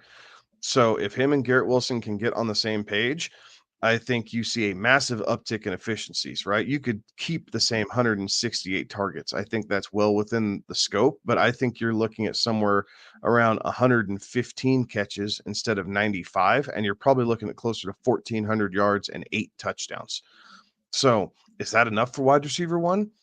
I don't know, but I know it's definitely in the realm of possibilities with that stat line being up there for wide receiver 1. So, and the touchdowns could be even more, right? We've seen Davante Adams have 14 touchdowns in a season with Aaron Rodgers. So, massive uptick. Yes, the Jets offense is formulated slightly different, but ultimately it is a Nathaniel Hackett and Aaron Rodgers led offense. The alpha is going to get fed. So I do really like Garrett Wilson. Again, he's a nice pairing with Aaron Rodgers in a best ball because you can get it late and you can stack it up. So, it's not, you're not going to be able to get, Garrett Wilson and Breece Hall and Aaron Rodgers. So you're not going to get like a true team stack. You're going to have to go Garrett Wilson, Conklin, and Aaron Rodgers, right? Like you can do it the 3-way that way, or you can add Mike Williams or Mekhi Corley, right, to do it that way. But you're just not going to get the running back involved in that stack. But I like Garrett Wilson. He's shown through crappy quarterback play, he can still be a featured target. What you need is efficiency and some touchdowns, and Aaron Rodgers will absolutely provide that with his career completion percentage, the fact that he doesn't turn the ball over, and just his overall football IQ will help Garrett Wilson improve his stat line from his first 2 years tremendously. So stamp of approval on Garrett Wilson. I really like him. I have nothing to add. Fair enough. No, I think you're pretty spot on there, right? I do think that Garrett Wilson, last year, had we seen just even a slight uptick in some of the touchdowns there, he goes from being a wide receiver 3 well into wide receiver, 2, wide receiver 1 territory. And that Jets offense was just bad all the way throughout the season last year. But again, another guy that has proven that he can handle a workload and proven that he can absolutely show up and show out when it comes to being able to rock and roll a workload like this. So I do like Garrett Wilson. I do think that you're drafting him with pretty fair value with this one. Any other thoughts on Garrett Wilson? All right, let's go ahead and hit up Puka Nacua. And Puka Nacua last year, 105 receptions, 160 targets, 1,486 yards, and 6 touchdowns. Thoughts on Puka Nacua? What a fantasy darling last year, right? This guy was undrafted. Derek was the beneficiary of his services in the home league. Grabbed him up, snatched him up after week 1 there off the waiver wire. And then ends up turning a wide receiver, 4, 5, 6 finish.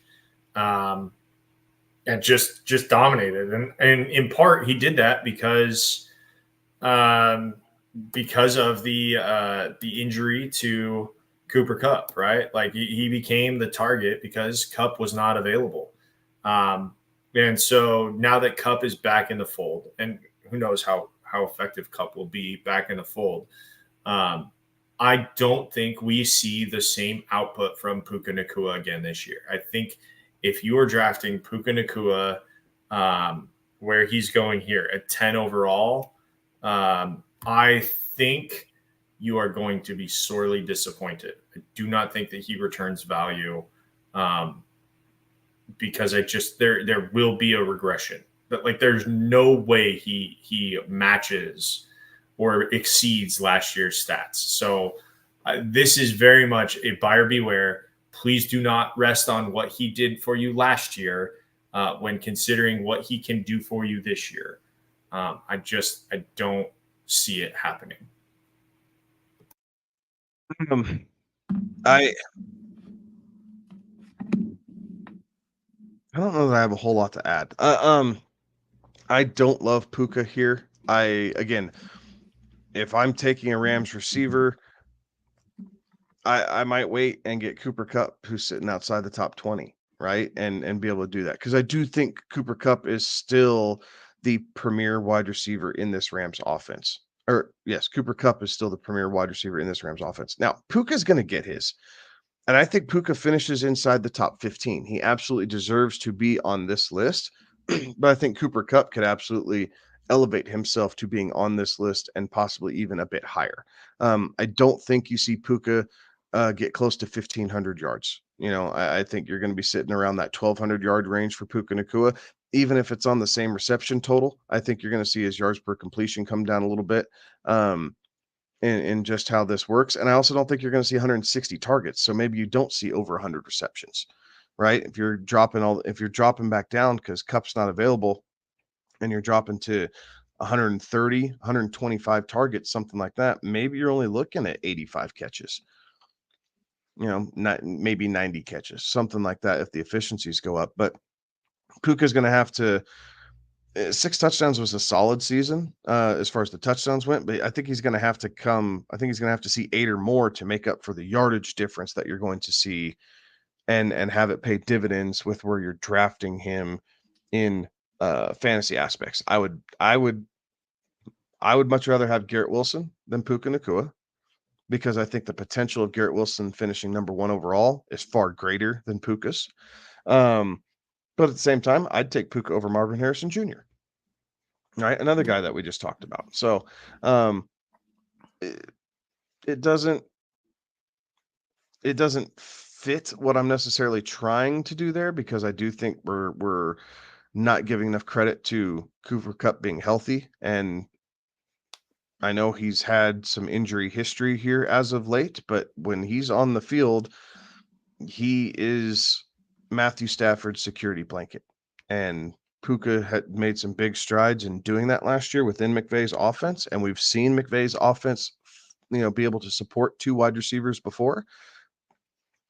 But I do think Puka is still the number 2, at least for 1 more year. And I think next year we might truly see that jump, right, where they shift roles and Puka becomes the true alpha. Very well could be. Yeah, one of the things that I do like is some of the reports coming out of the, kind of the Rams camp there, where the wide receivers coach is talking about that Puka Nacua is starting to look a lot like Cooper Kupp as far as the game goes, right? Like, definitely, drop some fat, picked up some muscle on this one. Not only that, but he and Cooper Kupp are training alongside each other, and both of those guys are part of the breakfast club with Stafford, as those reports kind of coming out there. So there's a lot of things that that certainly point in a very positive direction. I don't know that I necessarily want to spend a first round pick for the coming season.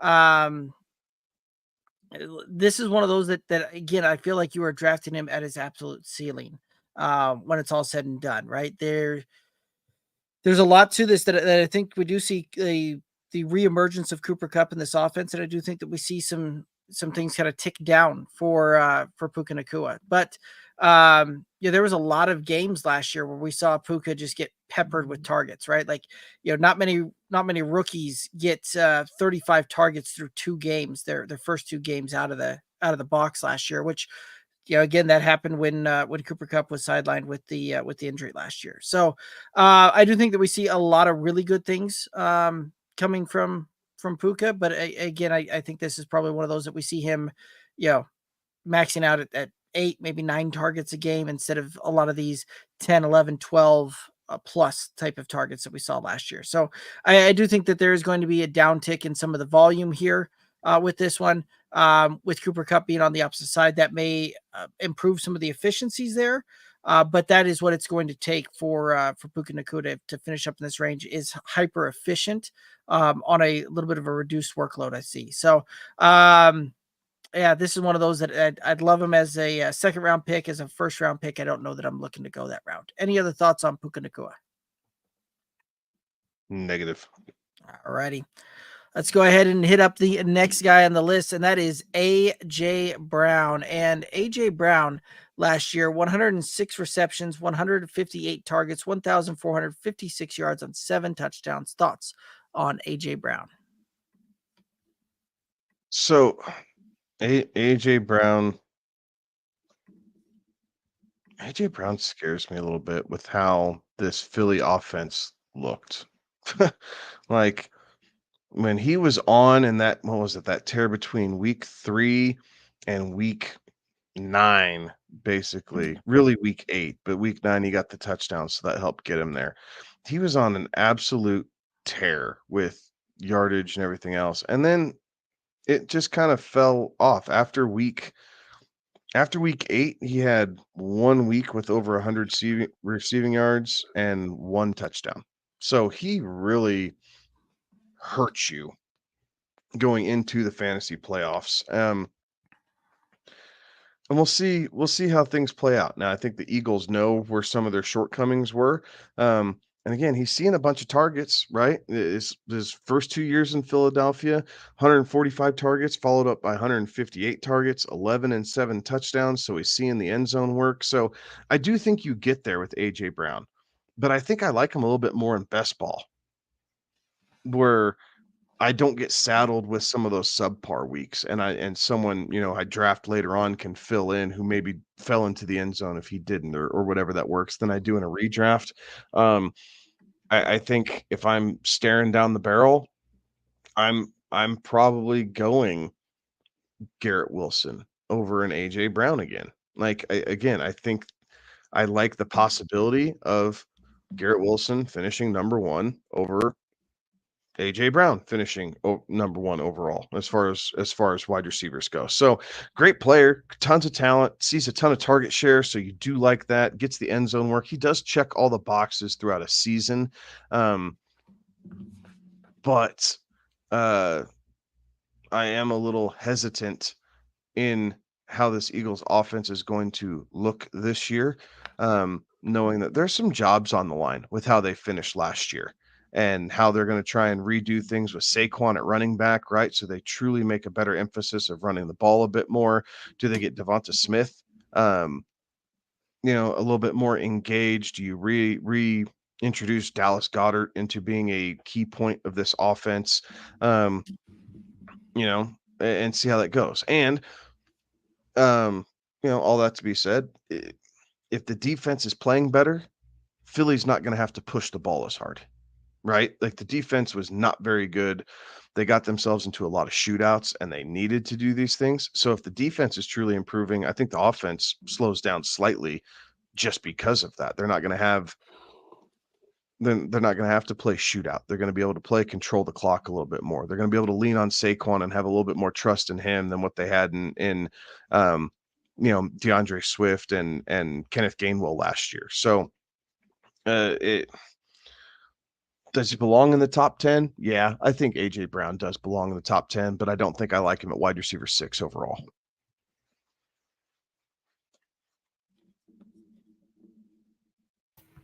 So, man, if I'm sitting here at pick 9 and my options are AJ Brown, Garrett Wilson, Puka Nacua for wide receivers. If I want to go running back, it's Jahmyr Gibbs, Jonathan Taylor, Saquon Barkley.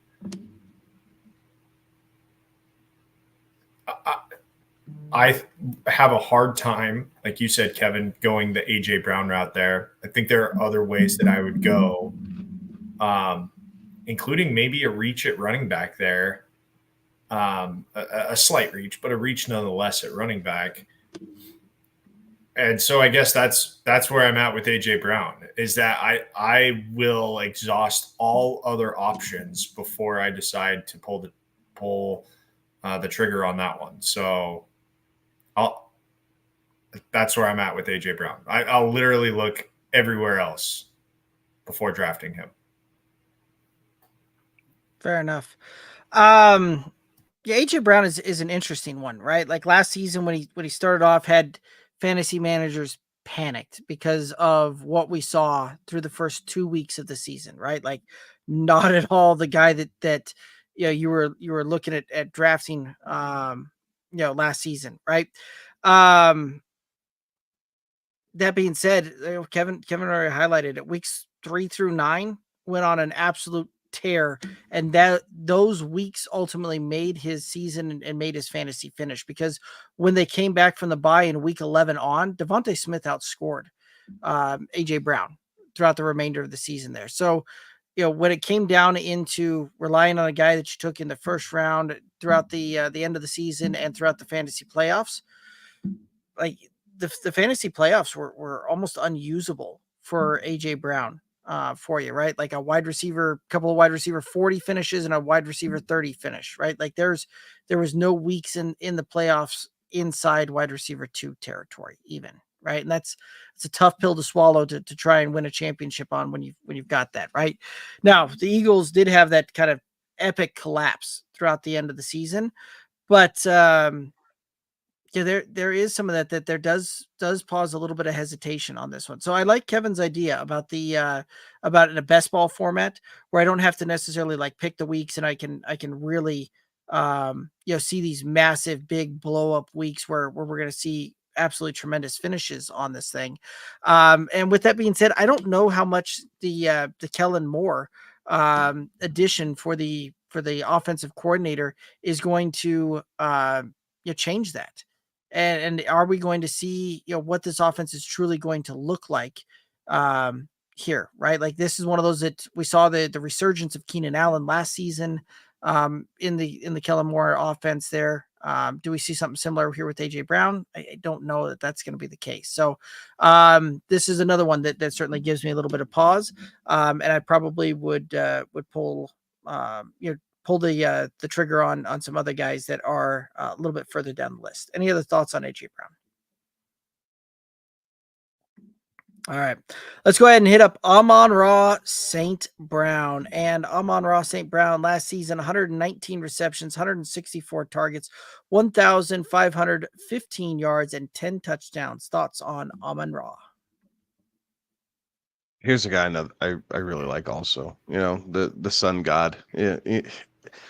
It wouldn't surprise me if last year were his career highs. As much as I like the guy, I just don't know what else he can do. 164 targets, like you said, over 1,500 yards and 10 touchdowns. Like, I don't know that each one of those individually is his career high mark, but I think together, fantasy points wise, that might be his high, right? You hear, Gibbs is coming along. We know they want to run the football. You have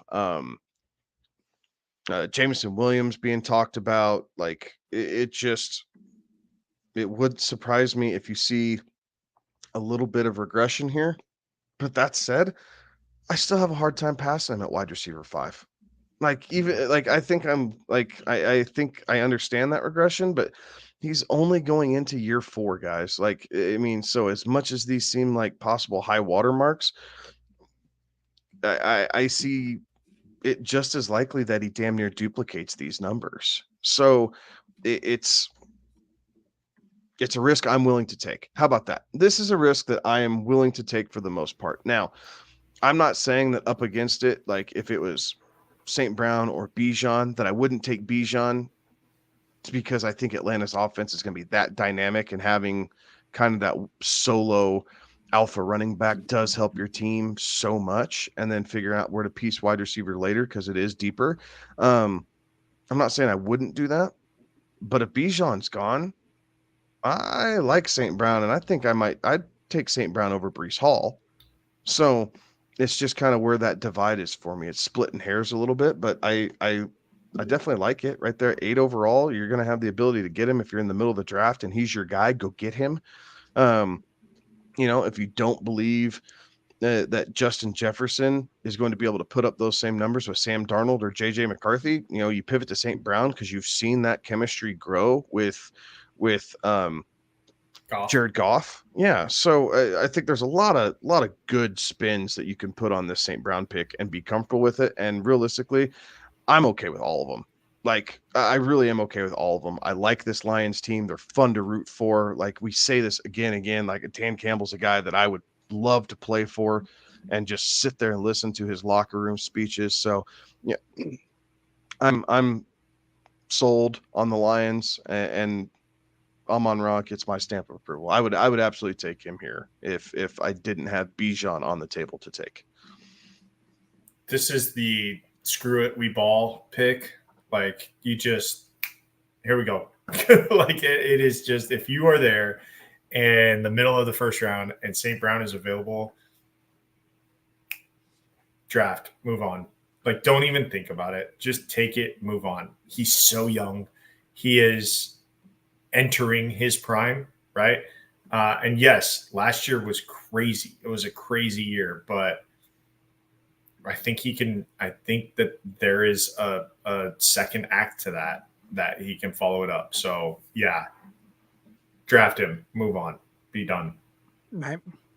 And with Amon-Ra, one of the best things about the performance last year is he really didn't give you those up and down, just let you down when you needed it, right? Like, really the majority of his games, a down week for him was a wide receiver 2 on the week type of finish, but was very consistent, right? Like, when he, even on games where he didn't necessarily score a touchdown, he still put up enough for you on the in the fantasy points to be able to make it happen and not lose a week at that position. So there's a lot to, like, when you're looking at a first round pick on that, you want a guy that screams consistency, a guy that's going to get opportunity and the volume, and that is what you get with Amon-Ra St. Brown. So yeah, Kevin, I do like the thought about the Bijan type of pick. I do like the thought about some of these other guys, but Amon-Ra is a tough guy to get away from. And if I'm sitting there, even with a top 5 pick type of thing, one of those that I don't have the problem pulling the trigger on Amon-Ra to rock and roll that for my roster. Any other thoughts on Amon-Ra St. Brown? No, sir. All righty, let's go ahead and hit up Justin Jefferson. And Justin Jefferson last year, 68 receptions, 100 targets, 1,074 yards, and 5 touchdowns. Thoughts on Justin Jefferson? he's the guy until he's not. I don't think he is. I don't see it. Look, quarterback is going to be an issue for him. Like, it is going to be an issue. Whether it's Sam Darnold, however many weeks we get a Sam Darnold, however, before J.J. McCarthy takes over, when J.J. McCarthy takes over, like, this is going to be an issue for Justin Jefferson. The quarterback play, and I know we're talking about Kirk Cousins, but Kirk Cousins was a stat monster. He was able to feed his guys. We talked about that earlier with Drake London. Like, Kirk Cousins was able to feed his guys. I don't see it. I don't see it coming from Sam Darnold. I don't see it coming from J.J. McCarthy, not in year one.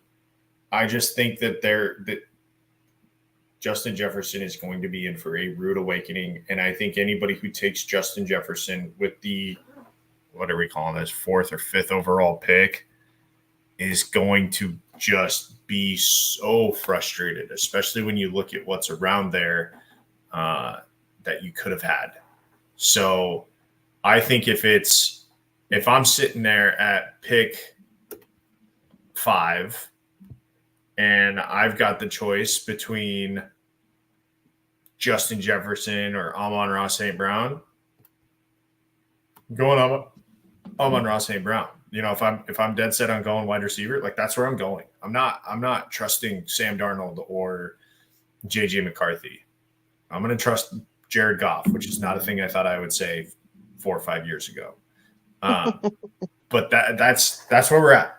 So I will say best of luck to everyone who takes Justin Jefferson this year, and wish them nothing but patience, because I think you're going to need a lot of it when you're dealing with the numbers that he's going to put up versus what you expect out of him.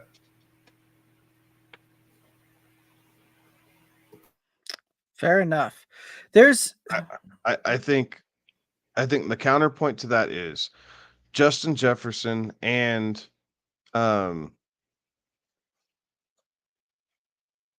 company really did just as much with lesser quarterback competency last year after Kirk Cousins went down. Like, the offense still runs through Jefferson. They will find ways to scheme him open. And I think Sam Darnold, I'm going to believe that Sam Darnold learned a lot in his time in San Francisco, and he is able to apply it to playing quarterback, because I do think he's going to be a starter. It's not going to be J.J. McCarthy. And so between Addison and Jefferson, the Vikings are going to be trailing so many games that I think he's got no choice but to be peppered with targets. right. And the opportunity is still going to be there. Like, I still think he sees 150 targets, regardless of who's playing quarterback. And at that point, I'll see what I can get. 150 targets. If he's able to come down with 110 balls on 150 targets, call it 1,200 yards. You know, if not more. I mean, good Lord, his lowest yards per completion in his 4-year NFL career was 14.1. That's his low mark. Right. This offense hasn't changed that drastically. Like, they're still going to take their shots. So I don't hate it. I love them both. I had them both on my team last year, right? Like, I really do like Jefferson and St. Brown a ton. I'm not saying you're wrong, Alex, right? I think St. Brown's probably the safer of the two, but I think Jefferson might provide a more high water mark just because of how much the Vikings are going to be trailing. Right. I do think there's a lot to that, for sure. Right. Like, yeah, Kevin, you brought up the point about the the cast of characters that they rolled out at quarterback after Kirk Cousins went down. Justin Jefferson was still being peppered with targets and still getting a ton of shots down the field, even without Kirk Cousins under center. There's also some things kind of brewing around Jordan Addison that may have him potentially, some, it'll be interesting to see how that kind of unfolds. But an alleged incident like that could limit his availability here in a bit. So, all of that to say, right? Like, I think 150 targets is still on the low side, right? Like, it would surprise me if Justin Jefferson averages less than 9 targets a game. And realistically, not going to surprise me if we see him up there in the 11, 12 targets a game type of range. And at that point, I'll take a guy that can get that kind of volume, right? Because volume equals opportunity. And even at that point, a guy with that kind of talent getting that kind of opportunity, I think will find a way to put up points there. We may not necessarily see the touchdown opportunity out of this team that like we've seen in the past, but again, it wouldn't surprise me if we see Justin Jefferson go through and have 110, 115 receptions and call it 1,500 yards. And even on a down year, still see somewhere in the 6-7 touchdown range. Like, there's a ton of points that I think we'll see him put up. Any other thoughts on Justin Jefferson? All righty. Let's go ahead and hit up Jamar Chase. And Jamar Chase last year, 100 receptions, 145 targets, 1,216 yards, and 7 touchdowns. Thoughts on Jamar Chase?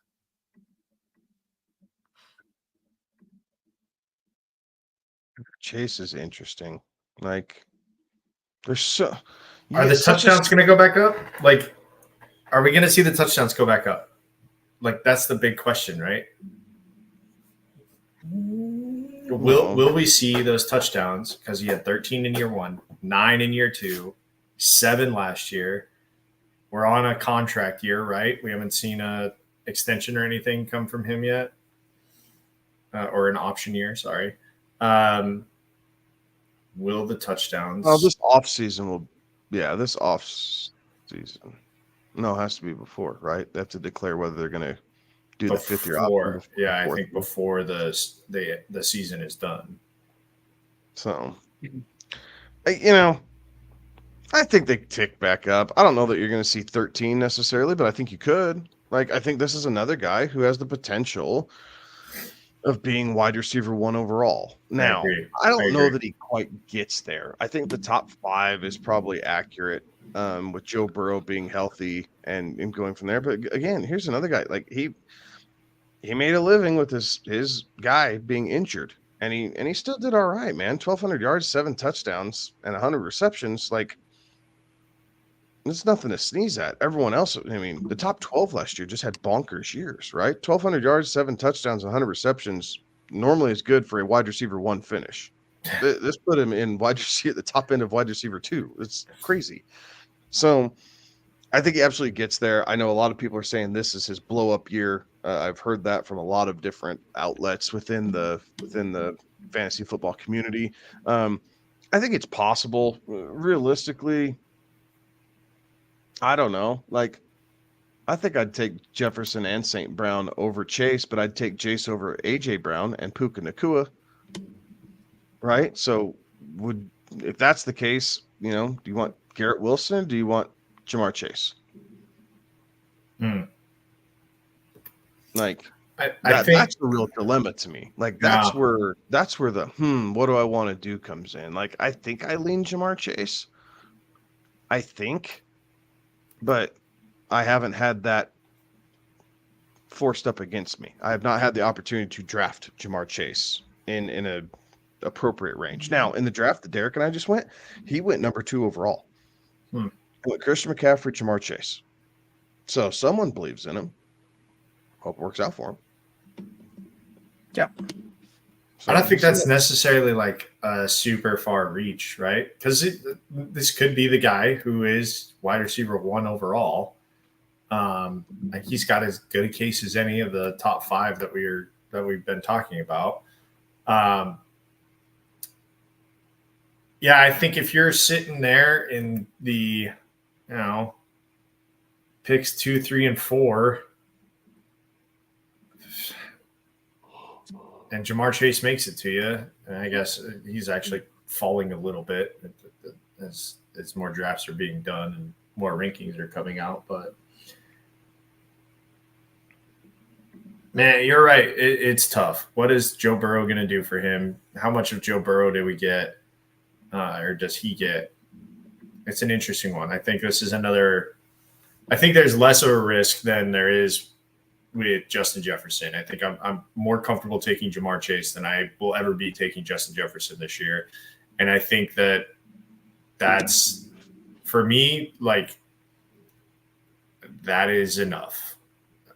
I'll take Jamar Chase. If I'm sitting there at 5 and Jamar Chase is there, I don't have an issue with that. Fair enough. If I'm sitting on the clock and I'm really kind of staring down between Jamar Chase and Justin Jefferson, I honestly think I would coin flip it, because I think when we look up at the end of the season, these two are going to be, call it, within 10 points, 10 fantasy points of each other. And I really think we're going to see these guys really, really kind of close and probably back to back when it's all said and done. But, all of that to say that Jamar Chase has one of the toughest schedules for a fantasy wide receiver when it's all said and done, right? Like out of the 32 schedules that are out there, he has the 31st easiest schedule. So second hardest schedule for a wide receiver, and the strength of schedule in season is rough, right? Like, gets a little bit better during the playoffs there, but again, this is one of those that I think with Jamar Chase we probably see somewhere in the neighborhood of, call it, 105 receptions and 1,300 yards and 7 or 8 touchdowns. So I do think that we may ultimately see Justin Jefferson outperform. I think we'll see Amon-Ra probably outperform. But I kind of like where you had him slated in there, Kevin, to taking him before A.J. Brown, Puka Nacua. And I think if we were kind of looking at rankings, that's probably about how I would chalk that one up there as well. But I do think that there is some potential for that. He's had some really good seasons, but this could be a potential for some blow up and a breakout here, especially if we see Joe Burrow back to full strength and healthy. But again, right, if I'm sitting there at the 3rd, 4th overall, probably going a little different direction. Any other thoughts on Jamar Chase? All righty, let's go ahead and take a look at Tyreek Hill. And Tyreek Hill last year, 119 receptions, 171 targets, 1,799 yards, and 13 touchdowns. Thoughts on Tyreek Hill? I mean, his 2 seasons in Miami, both with 119 receptions, both over 1,700 yards, and 7 and 13 touchdowns respectively, and both wide receiver 2 finishes. Like, I mean, I think this is kind of what you're getting. He's a top 5 wide receiver. Like, you absolutely take him. You can take him 1 overall. You can take him 2 overall. If for whatever reason you get him at 3 or 4, that's fine. There's nothing wrong with that. You say thank you and move on. But I think that's what you get. Like, even if this slips a little bit, like, I don't know that it's not going to slip that far. Like, this guy has had a crazy fantasy career. Like, wide receiver 14 as a rookie, then 4, then 1, then 29 because he was injured. He only played 12 games. Finished wide receiver 2 in 15 games in 2020. It's nuts. And then wide receiver 6 his last year in Kansas City, and then 2 and 2 again. Like, this guy is top 10 gold for fantasy wide receivers. So there's no sign that he's really lost a step. People still don't understand how to cover him and what they need to do, and his abilities to find the spots in zones and then split the defense because he gets up on top of those safeties so fast is mind-boggling. Like, he's just so fast. So I have no problems taking him at the first wide receiver, the second wide receiver, the third wide receiver. Yes, I'm just going to hit yes, move on, and I'll worry about the rest of my team. Like, there's really nothing else to say. I think I'm more comfortable taking him than the final guy we're about to talk about, just because of what's going on off the field. So I'm more comfortable with Tyreek just based on what history has taught us, right? Don't ignore history. If he stays healthy, don't ignore history. Right. Yeah, I mean, there's draft yes, or hit the draft button, move on. Even a down year for Tyreek in this offense is still probably somewhere in the neighborhood of 105 receptions, 14 to 1,500 yards, and 10 touchdowns. Like, yes, please, just sign that up, move that, and let me slot that in for wide receiver 1 and move on. So, any other thoughts on Tyreek? Don't overthink that one. If he's sitting there staring you in the face, hit draft, move on. Yeah. All right. I like it. Don't overthink it. All right. Last guy up, wide receiver 1 coming off the board, and that is CeeDee Lamb. CeeDee Lamb last year, 135 receptions, 181 targets, 1,749 yards, and 12 touchdowns. Thoughts on CeeDee Lamb? I am concerned about the off-field stuff.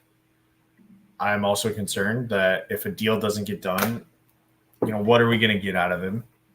I have no problem if he gets paid and goes out there and balls out. I don't think we see what we saw last year out of him, but I don't think that there's a terrible drop-off from what we saw last year. I think, last year was more, while it was a career year for him, I think it was, it's not unreasonable to see him get close to those numbers or expect him to get close to those numbers again. I agree with that, and I've taken some shares of CeeDee Lamb because if you don't take him there, you're not going to get him, right? If you don't take him at the first or second wide receiver overall, you're just not going to get it. So I definitely have a couple shares here. Last year was monstrous, but again, Dallas's offense didn't really change except for now they don't really have a true running back. Like what else are they going to do? You get Brandon Cooks more involved. You have your multiple tight ends more involved. Yeah, okay, that's fine. But ultimately, Dallas is going to have to throw the ball. They're a passing offense, and Dak Prescott, when healthy, is fantasy gold. He really is. Again, we did this. Alex, I don't remember if you were on the show or not. We did a blind comparison with 2 quarterbacks over the last, what was it, Derek? 59, 58 games, 55 games. There's about 55 games. And Dak Prescott's and Patrick Mahomes were freaking identical. Yeah. I mean, almost to a T, identical. Mm-hmm. So you love one quarterback, you love to hate on another quarterback, but it doesn't change the fact the production's there, and he's only got one guy to throw to. Like, he has got his guy. I don't – 180 targets it might be tough to kind of compete with, but I still think he sees 170 at least. Like, I think 170 is well within striking distance for him. Again, it's 10 targets a game. That doesn't seem like that much for CeeDee Lamb. No. In the Cowboys offense that has to throw the ball. Okay, so chalk him up for 10 targets a game, 12 touchdowns. We'll see if he can duplicate that. 9 the year before, so he's right there in that double-digit range. Like, again, he may not finish wide receiver 1, but I don't think he finishes any worse than wide receiver 4. Yeah. So if this is the piece you want, grab it. Go for it. Because you can get CeeDee Lamb, Ferguson, and Dak, and you can stack that in the best ball and feel pretty good about yourself. And if you want to tack Zeke on as a late running back, you can do that too. And then you kind of have all the red zone work. So you can add a Brandon Cooks to that. Like, the Cowboys are really easy to stack this year. They really are. Like, you can get Lamb and Brandon Cooks and Ferguson and Dak, all of them. All of them. Right. Who else is getting the ball with any consistency? I had to laugh, Kevin. I didn't want to interrupt you, but you said what's changed about the Dallas offense other than the fact that they don't have a real running back this year. And I think there would be a lot of Dallas fans that would tell you they didn't have a real running back last year either. But they all thought they did. This year they don't even think they do. Like, this year they don't even have that. So I don't know. Like, I'm not afraid of this. It is, yeah. It should be, as confident as I was, at least, with taking Tyreek and being okay with it, no matter where you're picking. I think you can do that as well. I am a little hesitant based on off-field stuff, his contract situation, his threatening to hold out. I don't think he needs a ton of time to get rhythm with Dak Prescott, I think that's fine. I don't think they need a ton of that. I think those guys are in sync pretty well. So it's going to be tough to go against CeeDee Lamb. It's going to be tough to pass on CeeDee Lamb. Like you got to be in love with Christian McCaffrey, or Tyreek Hill's got to be your guy to pass on CeeDee Lamb. Like that is where you're at. And Derek, I know that you sent us a roster that you were drafting earlier, and you went Christian McCaffrey. Do you wish you would have gone a CeeDee Lamb or a Tyreek Hill instead? I probably would have gone the Tyreek Hill option there. Again, right? Like some of that is the fact that, you know, when we've got these kind of holdouts going on and we've got these kind of, you know, things simmering here. When I'm drafting a player, I want what I feel like is a better picture overall there. So,